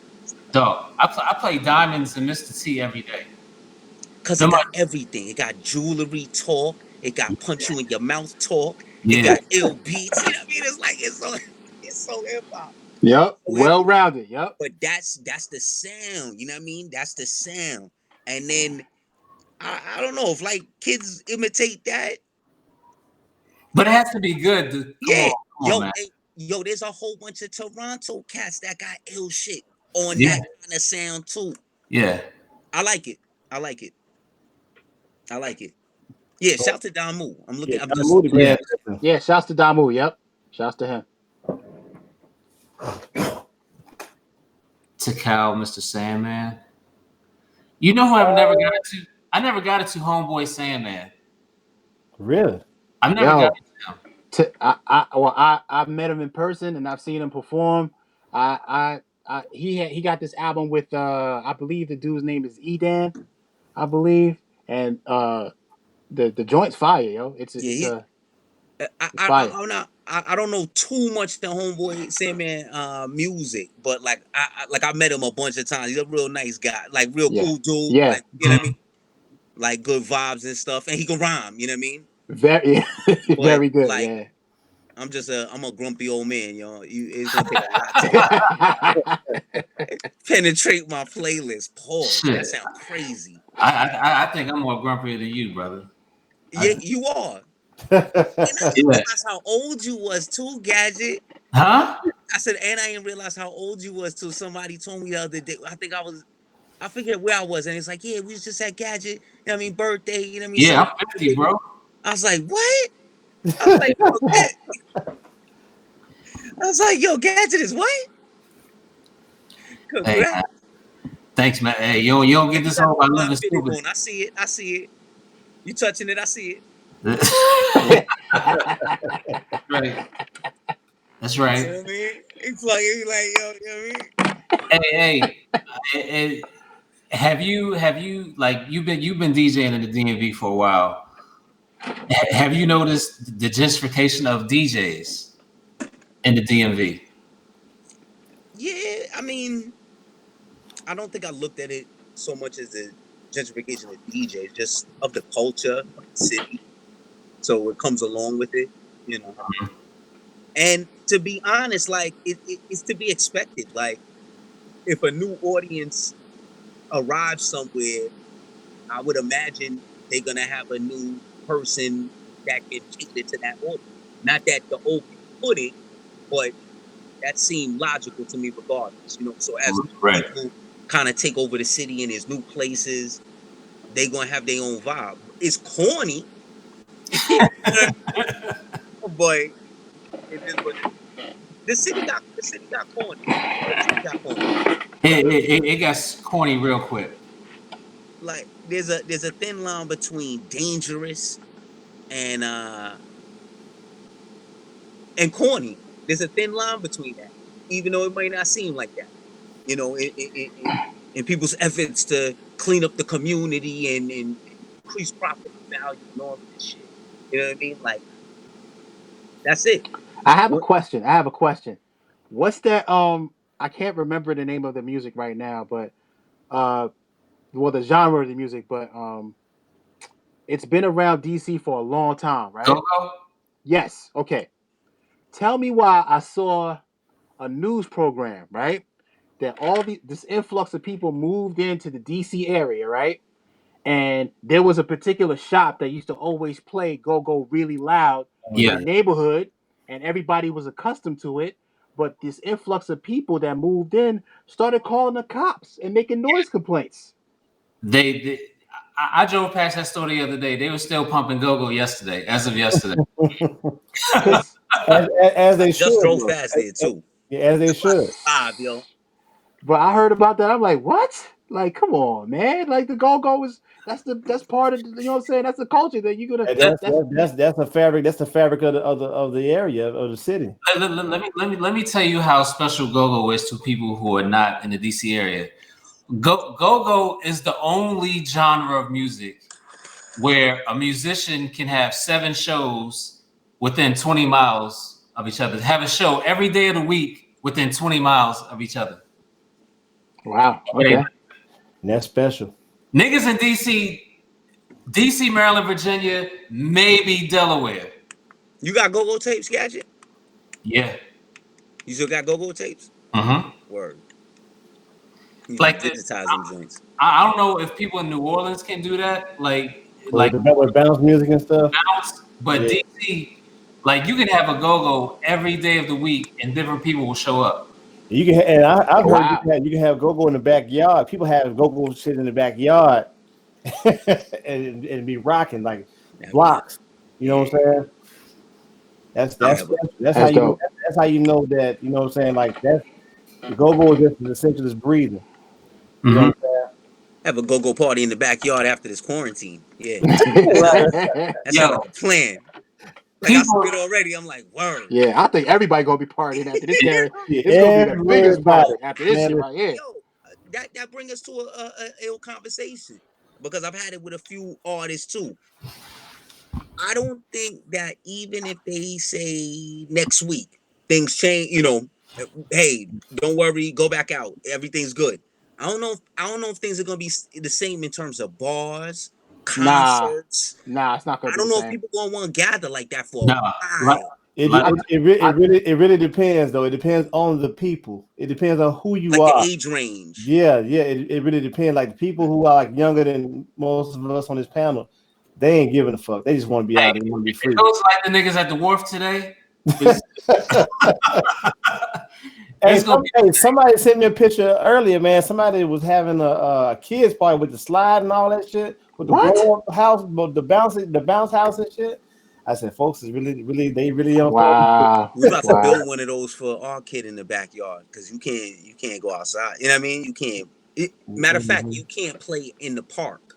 Mm-hmm. Like you can go to the park, but you can't touch anything. That's it's so wild here that they they had like the park in downtown Memphis was still open, so people were walking. They were hand in hand damn near, and people out shooting balls and every fucking thing. The next day, the mayor set an ordinance. He sent every park worker in the city to go to every park took down every basketball Yeah, they did goal that. that was there. Yeah, they did that in Brooklyn. They took down every Wow. basketball hoop. It was Yeah. some sad. They took down one in some of the parks here. So they be like, yo, you could run a half. You not Right, running no full. right, I mean, y'all could play horse out here. right. 21. Y'all can play 21. Y'all can play Hey, 21. no, Not hey, full. you play. Yeah. Hey, y'all niggas gonna play All-Star game defense. Yeah. Right. But you know, especially like for here though, that's like Memphis is a real basketball town. So like when it's warm out, like once it reaches 55 degrees here, we in t-shirt and shorts. So imagine you get a day like 70 something degrees and everybody outside and they're trying to hoop, and you got the park workers rolling up like, hey man, look, we come to confiscate these rims. Cats was salty. That was super, but they not thinking about what's going the climate of what's going on, you know, right now. They just thinking about, man, it's sunshine out here, man. I ain't worried about that shit. I'm trying to give me a quick 21 in and maybe 2 games, and I'm going to the house. They ain't Right. thinking about that shit. They like, fuck it. I mean, scientifically, it probably works out in everybody's favor to be active and you know what I mean, especially in the sun but who knows? Yeah, No. there's still so much uncertainty about because they're not forthcoming with all the shit that we supposed to know. And you can't trust anybody. You can't trust right. The motherfucker, the governor of Georgia reopened the beaches yesterday, after saying stay the fuck home. Wait. I missed that. This nigga reopened beaches today in Georgia. Today's Saturday? Yeah. Yeah. Oh, Friday. I don't even know what day it is anymore. Right. Crazy. He just said Thursday, stay home. Why would Saturday, they do that? beaches are open. They trying to kill black people, yo. Yeah. It was total silence. I was like, wait a minute, did I get cut off? No. I mean, I'm not disagreeing with you on that one. Why would you allow that? No. Man, listen. I'm of the mindset that when people say that black people are the minority, quote unquote minority, man, I don't subscribe to that notion because if I'm such a small part of the fabric of the world is, why are you still trying so desperately to get rid of me? If that's the case, I never subscribe to that. Nope. Oh, why would you allow people to do that? And who's doing that? Right. Who's going? Hey, it's a lot of motherfuckers before the beaches at Florida. Spring breakers was going down there like nothing. And they saying that that's the reason. Those are the people that spread it to the rest of the country. It was a lot of them kids. Yeah. There's a lot of them kids, and some others, traveling during those times. Fucked up times, man. No. You know who we left out of the whole lo-fi originators? Black Moon. Evil True. B minus. Yes. Shouts to the homie Evil D. Yeah, true. I listen to Mr. Walt like too. 4 or Evil 5 D and times Mr. a Walt. year. Yo, you play them instrumentals? Oh my god. Hey, play I Got You Over the instrumental. The original I Got You Over. Original. Man. Hey, that's funny y'all said that. I played that on my radio show today. That song will turn me into straight up. If I'm riding out at night, that shit turn me into the lone gunman. I believe that. I'm serious. Hey, it's certain joints, bro, that put you in a frame of mind. Like if I was on the other side of reality, man, it'd be a lot of crazy shit going on. Yeah. I listen to Enter the Stage 4 or 5 times a year. Yeah, man. Every year. That's one of the records that I remember so vividly. Yeah. It was a high school backpack headphones record. Yep. I think that came out like around mid freshman year for me. Dog, like that was our trooping. So what you talking? Doing stupid shit on a train. That was the soundtrack. Right.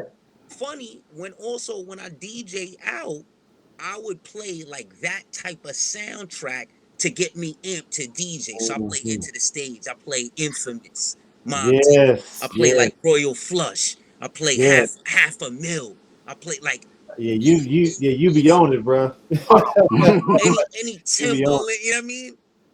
Playing too much Queen shit over there. Yeah. I just said half a mil. I just said half a mil. Half a mil was my guy.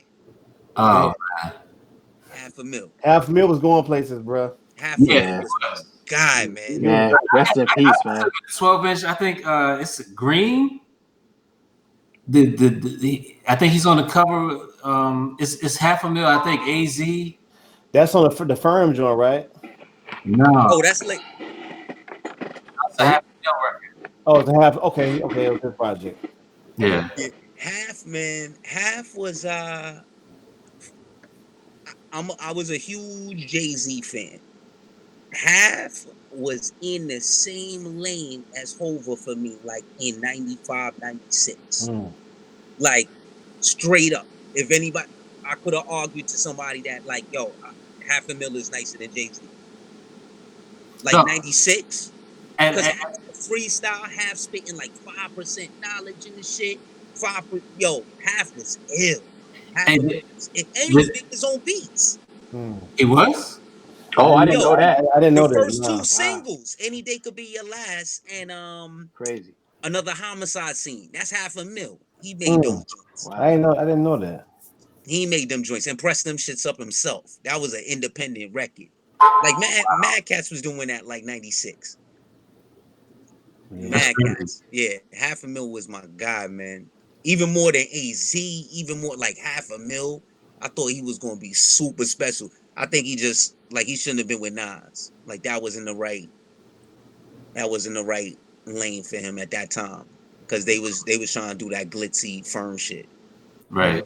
Yeah. He needed to be more with like some hardcore shit. Yo, remember me and you had this conversation about the best member of Onyx? you were like Sonny. I think you said Sonny, and I was like, nah, it gotta be Sticky. Who said that? I thought you said that. Nah. Oh. Sonny T? Yeah. What was his name? Sonny. Sonny Cheat. No, Sonny. What's the Sonny T? That was the yes, that's Camp Low. Sonny C's. Sonny C's. Yeah. I thought you was a Sonny C's fan. Sticky had the best flow, and I like Fredro's energy. But Sticky. Sticky had more personality than he had. I never listened to Onyx for bars. You know what I mean? Like, Nobody did. You just the energy. Yeah. Energy. Yeah. Yo, the shit that they say now, vibe. It's a vibe. Yeah. Vibes with it. Vibes. It's vibes. You know what I mean? Onyx was just vibes. You know what I mean? The shit they did with Wu-Tang. The worst. Oh man. Oh nah. Oh no. My man Latif did that beat. Ice Down Battalions, word. Yeah, that was my shit. I listen to that like once a month. Yo, when Ice Down Medallions came out, nigga. Yo, I listen to Bloody Money once a month. CNN, Nori, Bloody Money. That's just like some mornings I just wake up and I want to hear that. What about Blood Type? Not every month, but bruh, tragedy could, man. Yo, intelligent hoodlum. You a DJ, you might have this record. I need the Mobb Deep LA, the regular, not the Marley Marl remix. Yeah. I think I got the. I need that Dog Pound version with the Dog Pound music. I need that version. I don't know where I would find. But that's rare. That's rare. Yo, I had that was one of my records back in the days. I still Tragedy murders everybody on that song. Man, Tragedy is actually, man, that dude, he really the godfather of a lot of MCs out of Queensbridge. When you think about it, like, you got your Craig G's and all the other cats, but like Tragedy, like that's Nas, that's all them cats, all those the dude that second wave of MCs. They Tragedy birthed them dudes. 41st Side, all them niggas. Iman Thug 252.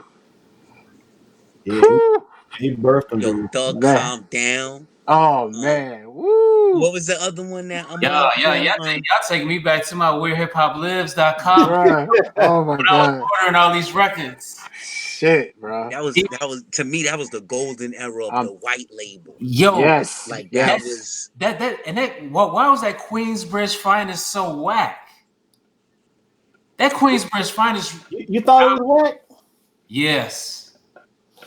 I think because there's money involved, and then when there's too many heads, Was that a Trackmasters situation?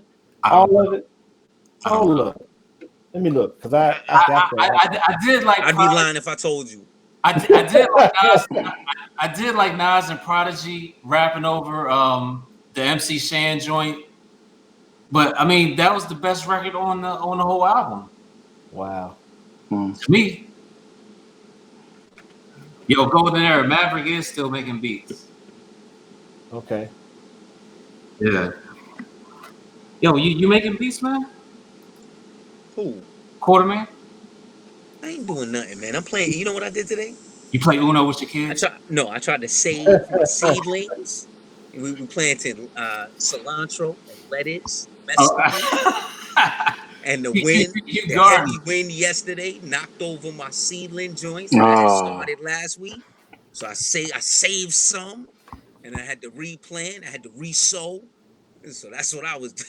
Grown man bars for real. I was about to say that, man. That's some real responsible shit right there. Like I have not been musical. I haven't really been creative. For some people, I'm sure they're having the time of their lives. Like with just having this much time and no distractions. I work in IT. My dad got Alzheimer's. He's living with us. We got the kid. We got a kid on the way. Everybody's in the house. It's 24/7. It's not a creative time right now. Right, I got you. It don't feel creative. We're gonna break out of it. We definitely gonna break out of it. But it sounds more inspirational than than a musical thing, because it's making you do something. I won't say making you. It's taking you in a lane to where your responsibility, man. You're finding the joys within your responsibility. You know what I'm saying? It's like that's really what it is. For me too. Like I think I'm someone that has ran away from like responsibility, so to speak. Like totally have the ability. Have always been asked, "Hey, you should be a supervisor." Hey, don't want the responsibility. You know what I mean? Like I've always been that type of person. It's like have the opportunity to do something, be like, I'm good. Too much responsibility. I don't want to do that. Now we at a point where it's like, all right, let's pull back. So let's build. Let's figure out how to really do that. Let's landscape. Let's fix windows. Let's we gotta put new mesh up on the window. Right. We gotta figure that out. I'm about to take this HVAC, crash course. Right. To put solar panels up on the roof. That's what we doing. Hey, y'all. Read this TV. You see this thing on the. I move. Son, holla.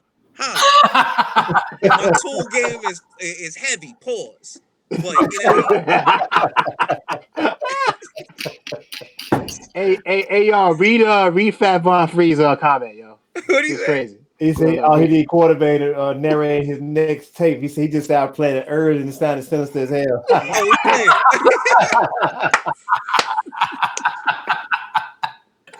So now you about to be in the voiceover game amidst all the other responsibilities that you got. Holla at me. Holla at me.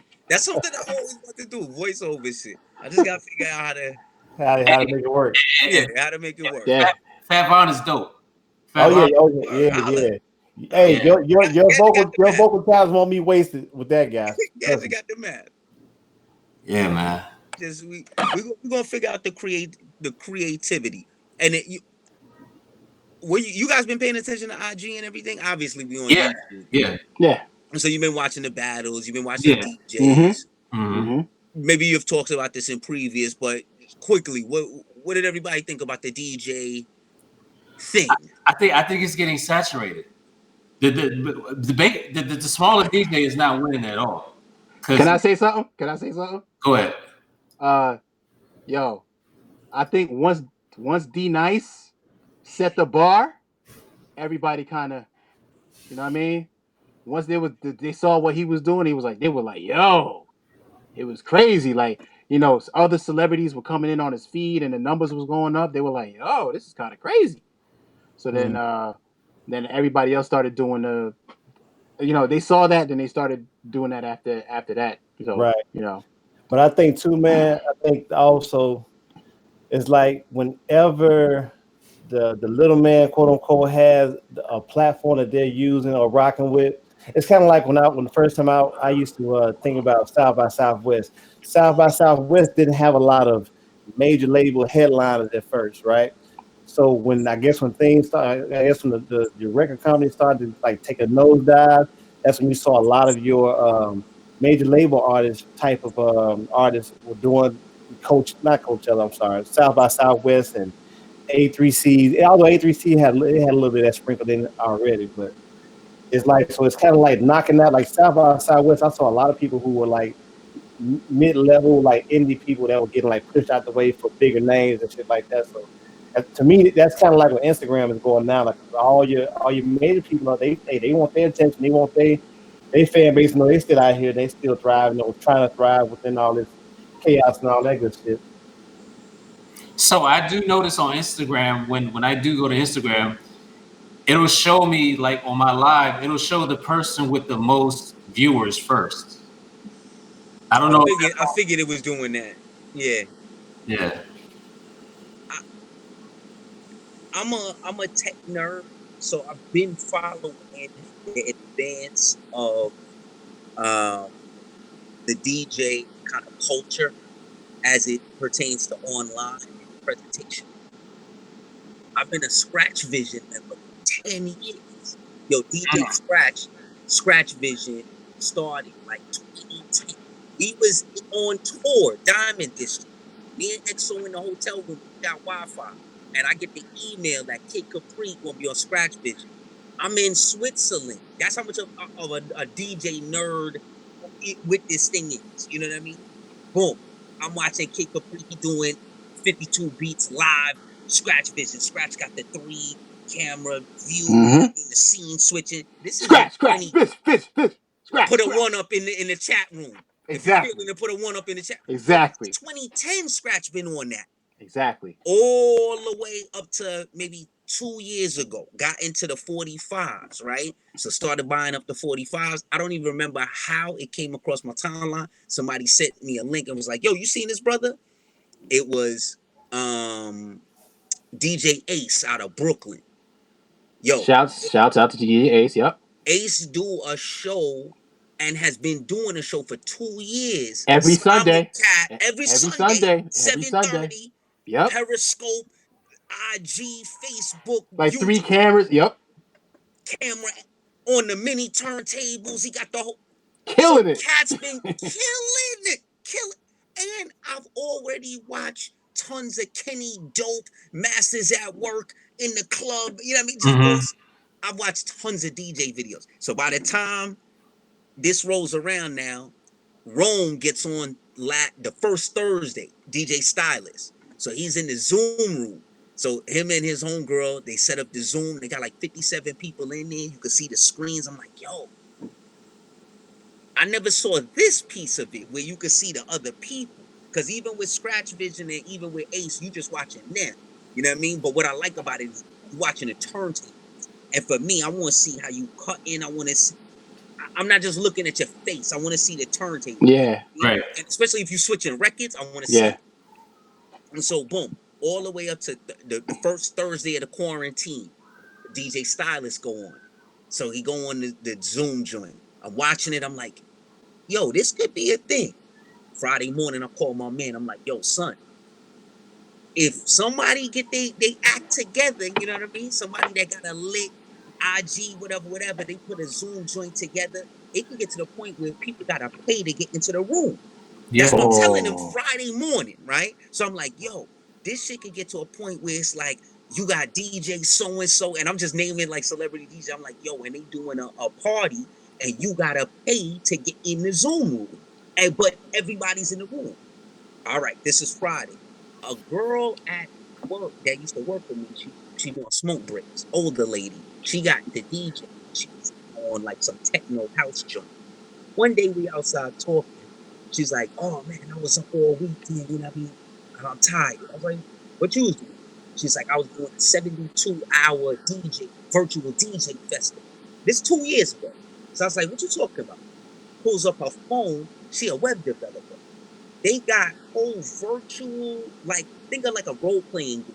You know what I mean? They got whole spaces, virtual spaces, like a club where you could walk in the club with your avatar. So you can make up an avatar where you got bad muscles, you got the 50G unit shit on, you got some you can make Wow. a character and walk into a room and then DJs welcome to the room, yes, or whatever system, and people are this 2 years ago. And I was like, and they was playing like house and techno. And I was like, yo, if you rap that shit with like what Ace and Spike did, that shit might be some whole other shit. But like 10 years from now, with people going virtual party. All right, so now Friday come, I'm telling my man that he's doing something. That's an idea. I was like, Your mic keeps going in and out. can you hear me? Yeah, there we Check. go. So this is Friday morning. I'm telling my man this. Saturday, scrolling through IG, I see D-Nice on shit. So I've been to a couple of D-Nice parties and shit. So you know what I mean? I'm familiar with what's going on. But when I get on the IG, I'm looking and I'm like, yo, it's just him. Like you can't even see the equipment.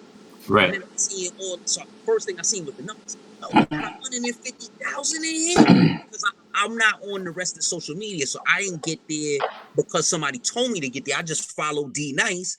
And he just popped up. He went live. You know what I mean? Like it just popped up on my IG. So I just clicked it. So I was just as shocked to see it. Where I was like, yo, this is mad shit. By Sunday morning, the feeling of elation that I had was over. Because I realized like it's already done now.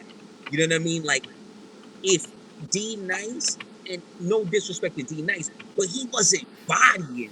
You know what I'm saying? He wasn't doing. No, not at all. Yo, he was blending. He was blending like the generic, you know what I mean, downtown party tunes. I know a ton of DJs that did that, but he had 150,000. He had Mark Zuckerberg in the room, yo. Yeah. Oh, I didn't know that. Yeah. He and Michelle Obama. Yes, those. And then ended up promoting some vote drive joint with Wednesday after with Biden's. No, I think it was with Obama, Michelle Obama. They hosted the Wednesday joint he did. So you already see how now it's plugged into like, oh, this is like a political. You know, it's done. It's done. It's over. Take all the air out the cells. It's over. Because if you don't even have that audience, and then even the people that was going in the D-Nice room, they're not interacting with the regular people, and and D-Nice isn't interacting with the regular people. No.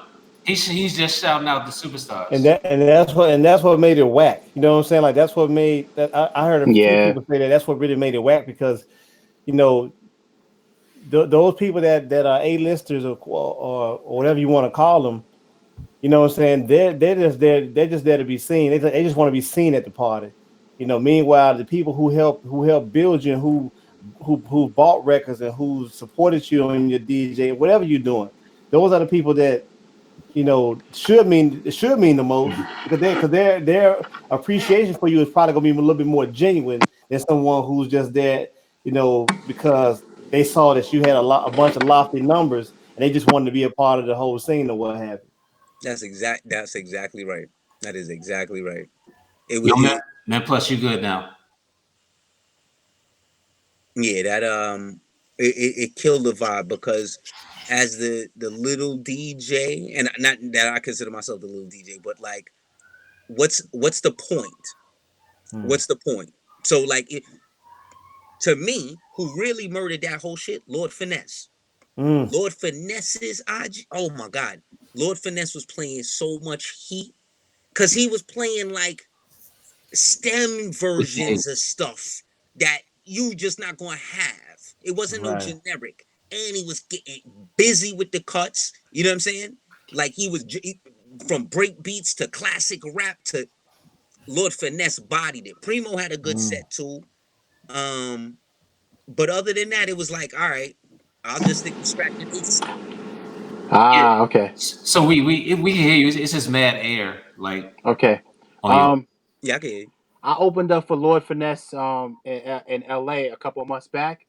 Yo, when I tell you he shut that shit down, bruh. He got mad joints. Mad joy. Like he started playing like this dude got off a plane. Like he was on an 18-hour flight. I think he was coming from Russia some damn where, right?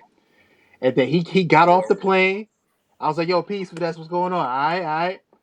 And then I warmed it up, and then he came through, smashed it, bruh. Like he went like he no rest, no nothing, just came, was just bomb. Yo, Two 2 hours of just nothing but joints, yo. I was Crazy. I was expecting more from Questlove, like, but he's playing like the regular shit. I will say I like Quest's presentation though, because I like how the first couple nights he had the light. You know what I'm saying? He had the radio voice on. I liked how he was presenting it, because if you can't do what's to me like scratch or certain people do, give me a different presentation. You don't Right. even gotta concern yourself with the blends. Just choose really dope songs. Give me a background of it. You know what I mean? You could do something different than some DJ that could do body tricks and shit like that. If you Right. can't do that, stay in your lane. And so I did like what Quest, how he presented the records, and then now he got like a different angle in, I guess, the garage, so it's a little bigger. Cause he on YouTube like some of these cats is on every day now. Wow. This I shit is saw regular scheduled program. I saw Manny Fresh today with his Cash App underneath DJing today. I saw that. I think I saw that too. I mean, Ryan Leslie said it a while back. If you engage with the people that really just mess with you, you good money. So I mean, it might look like some broke shit, but yo, if Manny Fresh got like 10,000 people in his live, he get $1. Word. He got Yeah. that was like doing a show. You know what I mean? Yeah, yeah, He yeah, got a bag. He yeah. got a bag. Can't be mad at that. Not at all. It Nope. might But come off as broke to some people, but it's like, yo, if you could get 10 G's, see, I'm a realist. I'm a pragmatic. If you could make money doing it, by all means, do it. But Yeah. like if you going on and just like 3 people watching, I you mean, know, if a well, I tree mean, fall, isn't the basic consensus though? If you're really good at something, why not get paid for it though? Isn't that the basic consensus? if you Like, really good, why not get paid for it? yeah, like if you're all right, all right. Let's say if you're really good at it, right? And like you said, you got that core fan of followers that's gonna give you $1 for whatever. Then why not get that bag, right? Absolutely. Yeah. Absolutely. you know what? Let me start my Patreon page right now. Do what you got. Absolutely. Absolutely. Yo, these people on YouTube do it all the time, man. So, you know? Hey, but here's the thing with YouTube and these platforms. They keep changing the goalposts. Yeah. Like creators get mad at YouTube every fucking day for some change that they made. Like now, when you upload a video, you got to specify whether it's for It's for kids. kids and shit. I do every time I post a video, man. It's that same shit. It's like it's kind of like with Lucy and Charlie Brown. Every time he think he about to They kick moved the that goalpost. football, they move the fucking football. And if you curse, if you curse in a video, you'll get less. The analytics will change, or marketing or something to push your video. Yeah, Like demonetization, yeah. I mean, it's y'all watching the crazy. censorship happen in real time. You know what I mean? You watching it happen in real time. I would not be surprised in 2 years if YouTube is a fraction of Kid what it used to friendly. be. Yeah, bring back chronological posts on Instagram. Yes, bring that back. Definitely. Fat Ron Free says bring back chronological posts. Like, there's no reason why I should go on Instagram and open it up and see a post from 16 hours ago. There's no reason why I Facts. should do Yeah. that. Like, that's Yeah. stupid. That's dumb. I get Yeah. hit on IG. I'm looking at. I'm seeing all the strippers who posted last night at 9 in the morning. Mr. Shot. Wait, what you doing? It's like, Looking I at miss your looking at shit. strippers anyway, Gadget. I'm snitching. I'm not. They on my Yeah, feed. no, I'm telling. I I'm did not telling. mean to miss your shit, sweetheart. I I'm did not telling. mean to miss your shit. All right. Right. I'll catch you tomorrow. Yo, but people gotta find it's a different way to monetize now. Like, if you're in the creative space and that's all you did, like you didn't have an IT job or you weren't in utilities or police officer or whatever, you got to find a different way to make money, because doing it out in public is not the way to do it anymore. Nah. It Or was right now. getting to that. It was getting to that point. It was definitely getting to that point.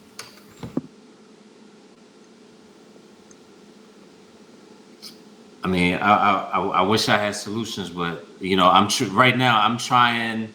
This is BeLive.tv. I just tried it right now to see how it works, and right now it seems to be working pretty good. Yeah, man.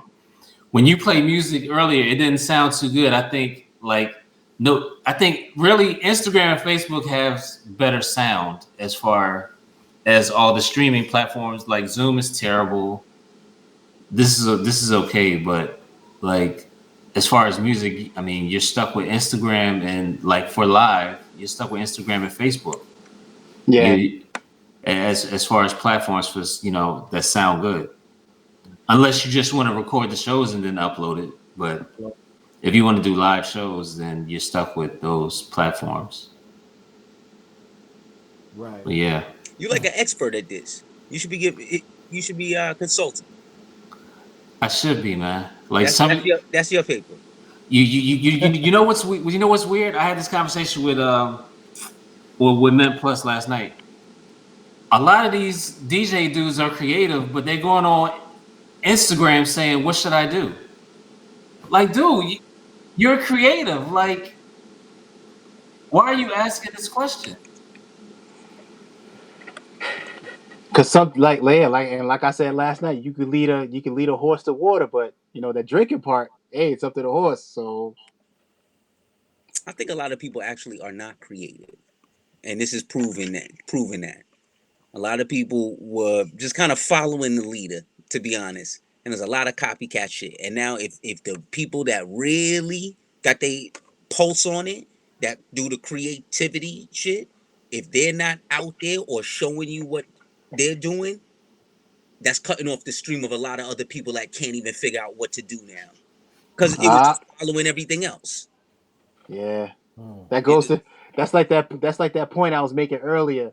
Where you post something innovative on Instagram and the views is really high, but the likes is really low because people are just lurking and watching. They watching it and they not going to click that button. Exactly. Bro, bro, I was telling. I saw you, mother. Yep, I seen you. Word. I was telling I was telling Gadget earlier. I posted this beat video, but it was like audio where I chopped the audio to go with the beat I was making. So I chopped the movie, so it was a little girl playing a guitar, but I chopped the movie around the audio, so she was like doing rhythmically to the chops or whatever. So the views is off the chart because people was trying to figure out how the fuck I did that shit. They was hating. But it only got 200 views. I mean 200 likes. So I was like, whatever. Because the lurkers. But it was like 1,000 views, so somebody was just watching it over over and over again. Crazy, what he bro. did with that. Yo, crazy. If Instagram ever does what Snapchat does, where you actually see the person, it will tell you how many times a single person. Yeah. Oh, Snapchat does that? Yeah. That's crazy. That's crazy. I think YouTube should adopt that, because I was just having this conversation with the other guys in the chat about how we were talking about earlier how people just go in inadvertently just to sabotage what you got going on YouTube just so they can, it's like if I watch a YouTube video of somebody making a beat or doing beats or whatever, if it's not my cup of tea, I don't think it's my sworn duty to go in and hit dislike because I don't like it. I could just choose not to click a dislike or choose not to leave a bad comment for it. I would But love to see the niggas who hit the dislike button on YouTube. and that's me too. Oh, Me too. Me too. I would love that. What is this? bro, that's a perfect example because like it was a God, it was a I think it was a DJ scratch routine I seen on YouTube. It was like many of them, and I think it had a couple of dislikes. I'm like, what's wrong with that routine? Like, what's get wrong y'all with a it? different camera But Nothing was wrong with it's the just people routine, just with a but brighter it's like camera. people who are just for lack of a better term, that people are just haters and they just hate anything that they hate to see anything that they can't do or think they yeah, can do. You yeah. know what I'm saying? So like a lot of because man, I last week I think I started getting a whole bunch of dislikes on videos that I posted. I was like, man, like all You right, I can serious? understand, but no bullshit. Look over my page, you're gonna see a bunch of thumbs downs. I'm like damn, all I'm doing is I'm just posting the beat and showing y'all how I did the beat. Like, what So don't you like? How I pushed the how you pad don't like or that? yeah, like right. So I'm like, at first I was kind of salty about it. I'm like, you know what though? I said I can fix this shit though.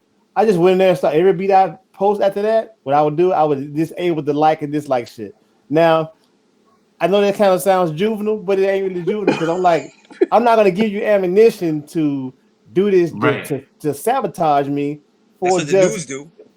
right, Yeah, yeah. right, Certain yeah, news when you go to yeah, if you watch a yeah, YouTube clip of certain news and you get no comments on it, be like, right, oh, right. They disable the comments, so yeah, so that, Yeah, did especially if I it's did that inflammatory. Yeah. right, but then again, Word. I got to thinking about that again. I was like, you know what? If I disable that, that don't make me any better than the person that disliking my shit just because. So I yo, so I Yo, just so stop I just started. internalizing it so much, man. Right, man. I can't help the quarter, man. I can't help it, man. Hey, I couldn't hey help it, yo, man. this dude named BS Filter says some people are just plain whole ass dudes. Hey, Isn't True. that true. Your mama should have told you that. You know what I mean? Hey. T3 said it best. Some niggas is hoes too. yeah, man. But yeah, man. But quarter man said I'm internalized it too much, man. I got to thinking about it too much. I was like, man, you know what? I ain't no better than the people that's doing this shit to Now me. you So braver than me though. That's why I don't post nothing. Like I just I'm a, like an old school person. Like I'm still stuck in the era where like I don't talk shit about me. Like Yeah, not that it bothers me, but like it's a respect level thing. So yeah. it get under my skin. So Nigga, 20 minutes ago, you just said you wish it would go back to the snuff the era. snuff era. right. I'm So to because me, because you know what I'm with him. I'm with him on that because you know what a lot of times when people do shit like that, if that person was in front of you, that person wouldn't have nothing disrespectful to say about you Nah, because he won't do that sucker shit. they Nope, gonna no because he will but not do that sucker shit. we live in a Nope. time now where people can hide behind the illusion of the internet and hide behind algorithms and hide behind Yeah, avatars and shit where it's like yeah. if you knew me personally, you're like man, ain't no way you can do the shit that you do. But if you did that, what you did personally, if you said some shit like to me in person like that, something might go down. It depends on how I feel that day. So you know, I don't like it. So I don't post a lot of stuff just because I don't want the feedback. I'm one of those artists. I've gotten to a point where I'm just not that concerned with the feedback aspect of it. Like if I right, want to make it, I'm gonna just make it. You know what I mean? And yeah, I'll let it breathe. But like I'm not gonna get caught up reading like what people think about it. But when Hmm. I do post stuff, I do get addicted to seeing how many times oh yeah, we all people. do, bro. We all do. Yeah, We all do. and And that's the I don't thing about like it. I don't like that feeling. I don't like because I'm conscious of it. You know what Right, I mean? As right, opposed to where you're hooked to the scroll and you're always looking for the likes. I'm too conscious of the fact that I'm looking and waiting for the likes. And at some point, I put the phone down and be like, yo, what the fuck am I doing, B? Like, yo, right. why am I looking at the phone for? I don't even know these people. But there you go. There you go. but in a new era where you better know these people because ain't nobody gonna know anybody no physical man anymore. Yeah. Right. No pounds, ain't gonna be no bear It's not. hugs. Ain't Just not. better know these people digitally. So I'm behind the curve on that. And that's the thing too. Like that's why I had to like, put in perspective, like, you know what, man, whoever did this, they don't have the courage of their own. They don't have the courage of their own convictions to say why what they did. Because that was my thing. I said, man, I wish people would tell you why they don't like something. Like I said, it's only a video of one angle showing me punch pads and go through sequences to show what I did. It's And like I'm I like, just don't like you. right. Yeah, that's what it is. Like you know what it is? It's like just to to add to what Quartermaine said, yo, it's like, damn, he's so talented. That's why I don't like him because he's talented. He's so talented. Yeah. Man, Like, listen, come on, man, really? I ain't Like, doing get the shit fuck no outta here. special than any other producer has ever See, done. I've never disliked the video. Me either. I I've haven't never either. hit the dislike Me button. neither. I've never, if I added a comment to somebody's stuff, it's always a comment that big them up because, like, Yeah. people, I've sometimes never. as creatives, people don't understand that, man. Like, a lot of time and energy and mind power goes into doing the things that we do, and like Yeah. sometimes we can make shit look so effortless that people think, you know. Sometimes people think they can do it, and they're not successful. And when they're not successful about shit like that, that's when That frustration come out. yeah, Yeah, that frustration come out. you know. Yep. So I try to like a Quartermaine said. I don't dislike somebody's post or whatever they post. If it's not for me, or if I see discrepancies in what they're doing, I never say anything about it. I just move on because Exactly. I don't want a dog pile because it's already about 100 comments on here that's saying the same shit I'm thinking. So why am I going to dog pile up on the situation by putting my 2 cents in when it's not even validated? So I hate the what was the sample you used comments. Bro, Bro. No, there's one better than that. There's one better than that. Or either that or such and such used that sample way better. Oh He man, chopped it way better than you did.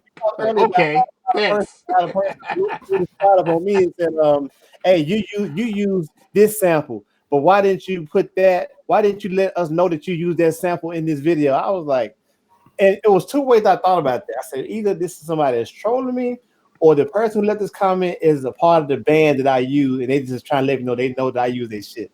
Either way, like I'm looking like, man, what is this? Like, man, you can't live for living out here, man. I just never had the motivation to like tell somebody about themselves that didn't ask me about it. You know what I mean? Right. Like I'm honest, and if you play something for me or you ask me something, I'll be like, how was it? But I'm not the type that's just gonna tell you, yo, that was whack. Oh, that could have been that. You ain't asked for my input. You know what I mean? And people come back. Well, you posted it on the internet. Yeah, but you ain't asked me what I thought of it. Right. You just posted it. Right. Now, if you play it and then you come on with the overdub like, hey, so hit me in the comments, let me know what you think. You know, da da da da. You asking for feedback. That's different. Right. But if you just posting your project, nah, yo, suck it to my pocket. You like it, pay me. You don't, move on. Yep, true Keep it that. moving. You know what I mean? We trying to get money. You holding up the line. Right. True. Hurry up and buy. He trying to hit you with shorts. Yo, get out of here. The line is here. Right.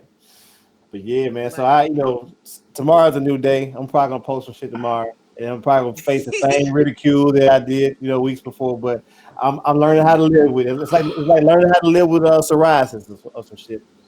Nah, that's good though. I gotta get to that space where I just feel comfortable just putting it out to the world. Cause I'm sitting on mad shit, but just Yeah. So like you said, I mean, you have a lot more pressing thing.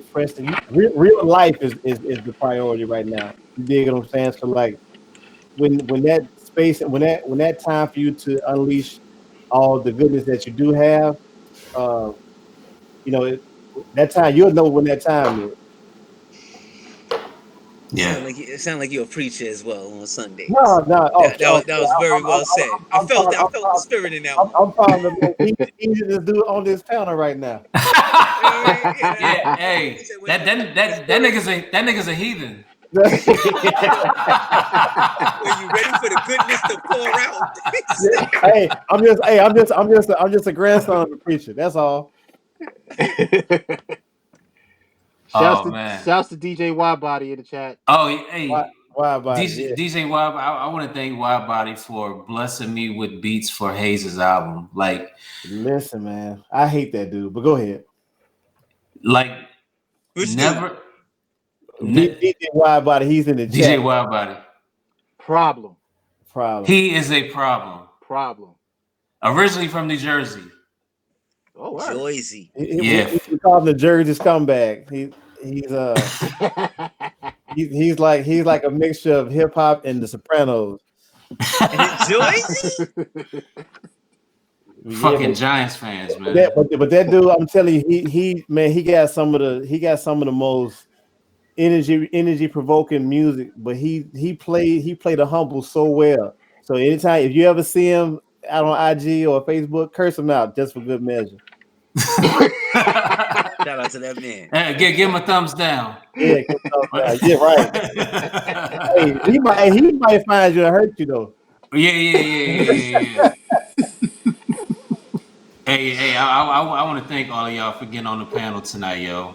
Yeah, man. This has been fun. Again, thanks for the late invitation. I appreciate it too. Yeah, I was trying out Be Live TV, and I just wanted to see what it was about. And it looks pretty. You can only put 4 people on at a time. Right. And the audio, the beats for the audios. So turn it down a little bit and play it. Let me see. It's actually pretty good. That sound hard. On my end, it sounds kind of. Nah, that should sound right, yo. Okay. All right. Thanks. So Diggahertz, why don't you play through your interface? Yeah, let me hear. We can't hear nothing. No. I know what happened. You play something else, Mint? I'm gonna change mine. 416 Tash said all 4 of y'all look good. That should toss. I hope that's a woman. Yes, I'm a woman. Okay.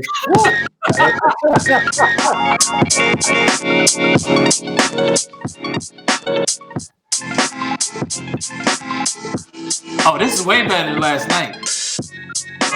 Turn that joint up. It's quiet.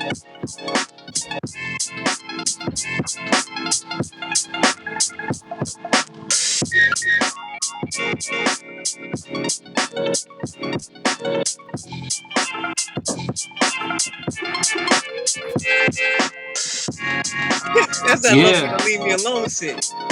That's what that sounds like. Hey, play that loose ends joint. Play that loose ends flip. It's fire.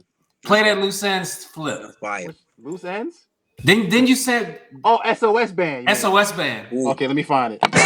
Big SOS fan. Yeah. My Dominican look on today.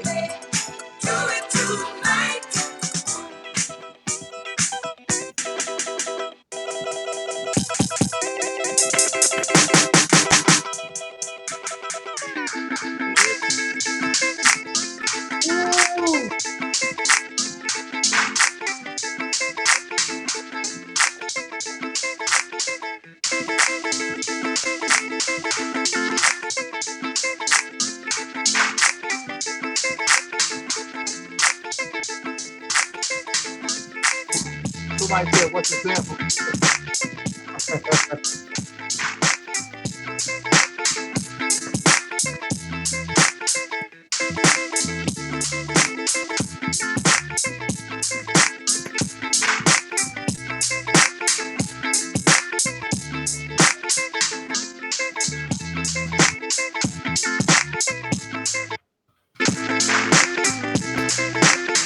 Oh, this is fire, yo.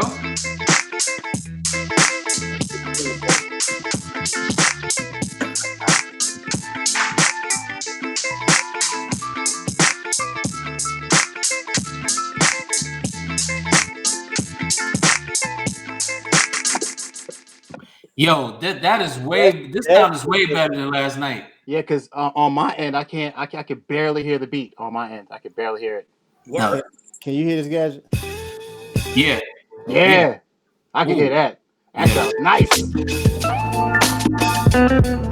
Woo!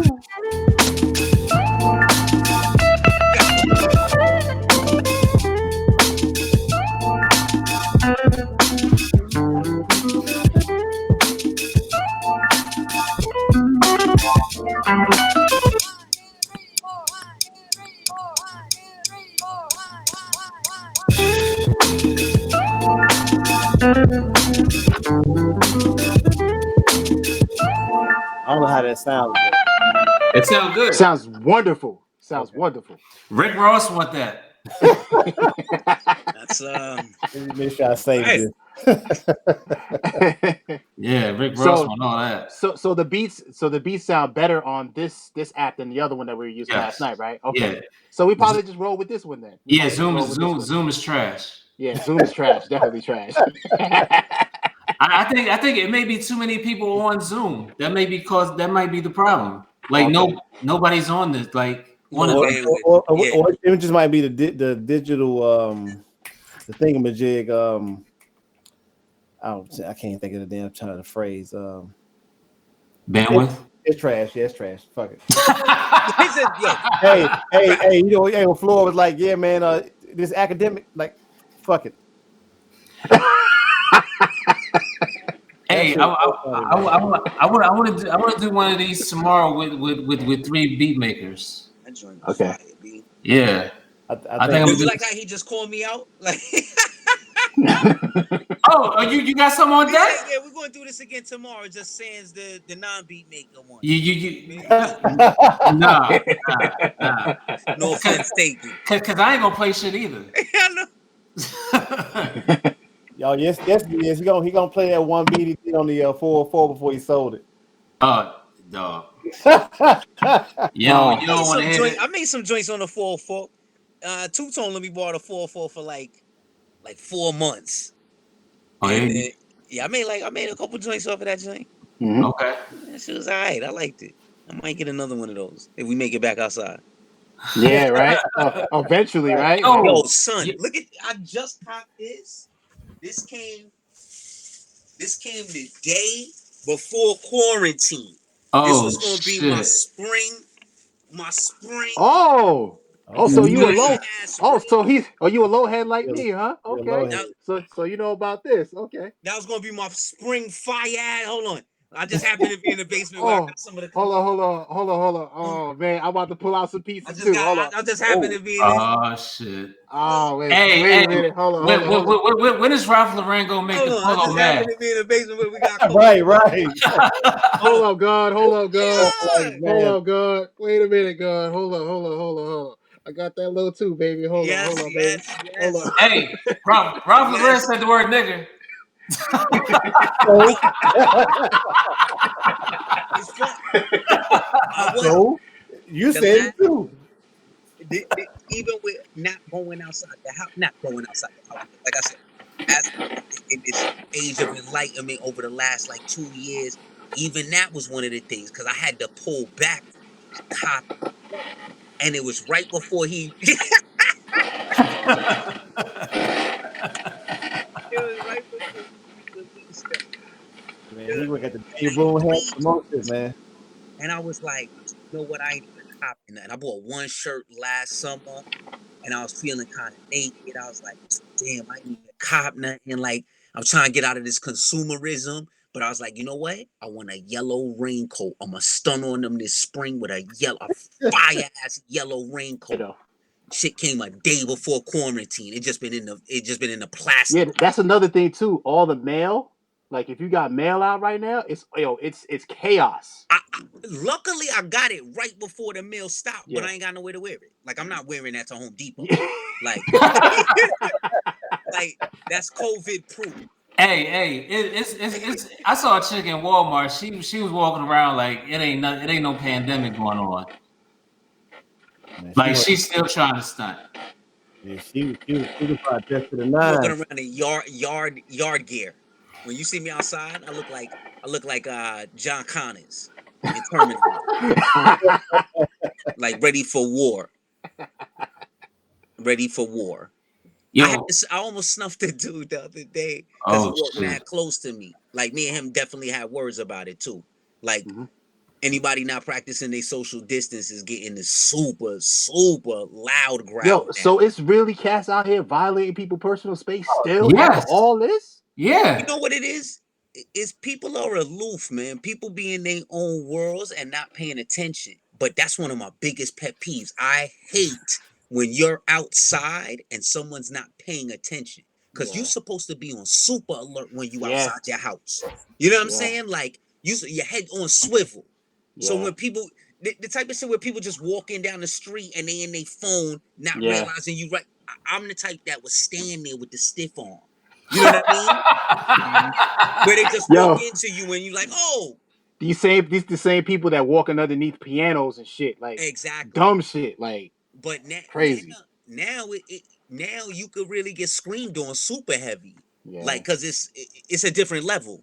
Like, don't be Yeah. close to me. And if I got my kid outside, Yo, other shit too.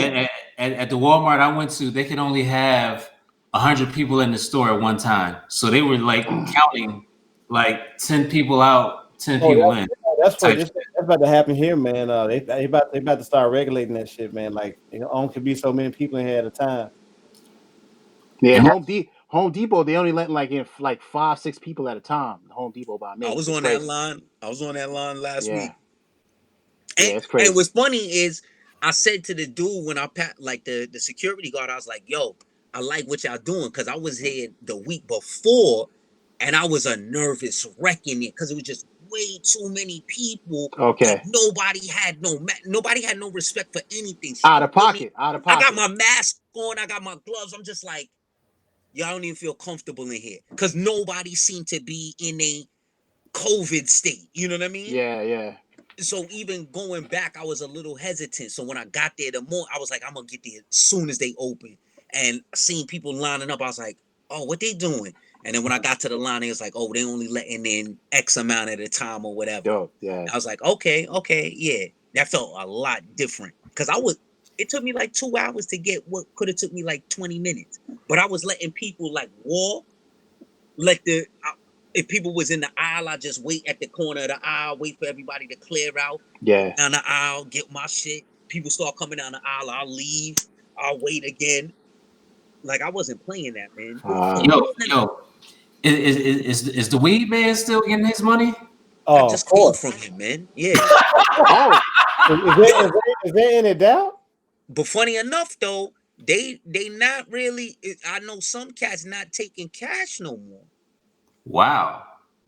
Because the cash, you know what I mean, is dirty. You don't know where that's coming from. Yeah. And you kind of want to have some digital bills right now. Okay, fellas, I'm about to put on my tinfoil hat. So pardon me. There's rumblings around the internet that they're really trying to get rid of the cash altogether. I don't know how true that is. The cash, it's all based on faith. Oh, they said something about the I think I read that they said the UN is trying to come up with a new quote unquote digital currency, digital dollar. Yeah, one currency. I guess they're trying to do that based on what was done overseas, or what is that over in England or somewhere who had done that before? I can't really remember. Well, when they did the stimulus, Nancy, the House wanted to do digital dollars to people's accounts. I gotta get myself. Hold on. Yeah, right. If you filed your taxes electronically, that stimulus is gonna be in your account or electronically, just like your taxes did. So that's their whole thing. Send me a paper check, bro. Yo, with the government touching your bank account. Hey, I don't have a bank account. What bank account? Yeah, man. Oh man. It's just we're in a crazy space right now, but and if you owe child support, you don't get nothing. Oh, nothing. Zero. Zero. If you tell people, if you come outside, you're not getting that $1,200. I bet you they stay their ass in the house. Facts. Facts. Yeah. Yeah. Facts. This charger pop off. I was about to die on y'all. I think we lost Mentplus. I think his phone died. Oh, Yeah, my joint was just about to die too. Word. but I like Just I about to like die. this one here though. Yeah, this app is pretty good, man. You can go to Facebook Live too. Yeah, I just chose YouTube. Yeah, I did too, and I saw it. I was like, I said, I don't know which one to choose, but I just chose the. And this is the free trial, so I'm not mad at it. I'm gonna go ahead and get rid of Zoom. As I just Look at you. You want your tech heavy. Yeah, man. Hey, you gotta try this shit just to see what works. Tech heavy. I like it. Yeah. Hey, man.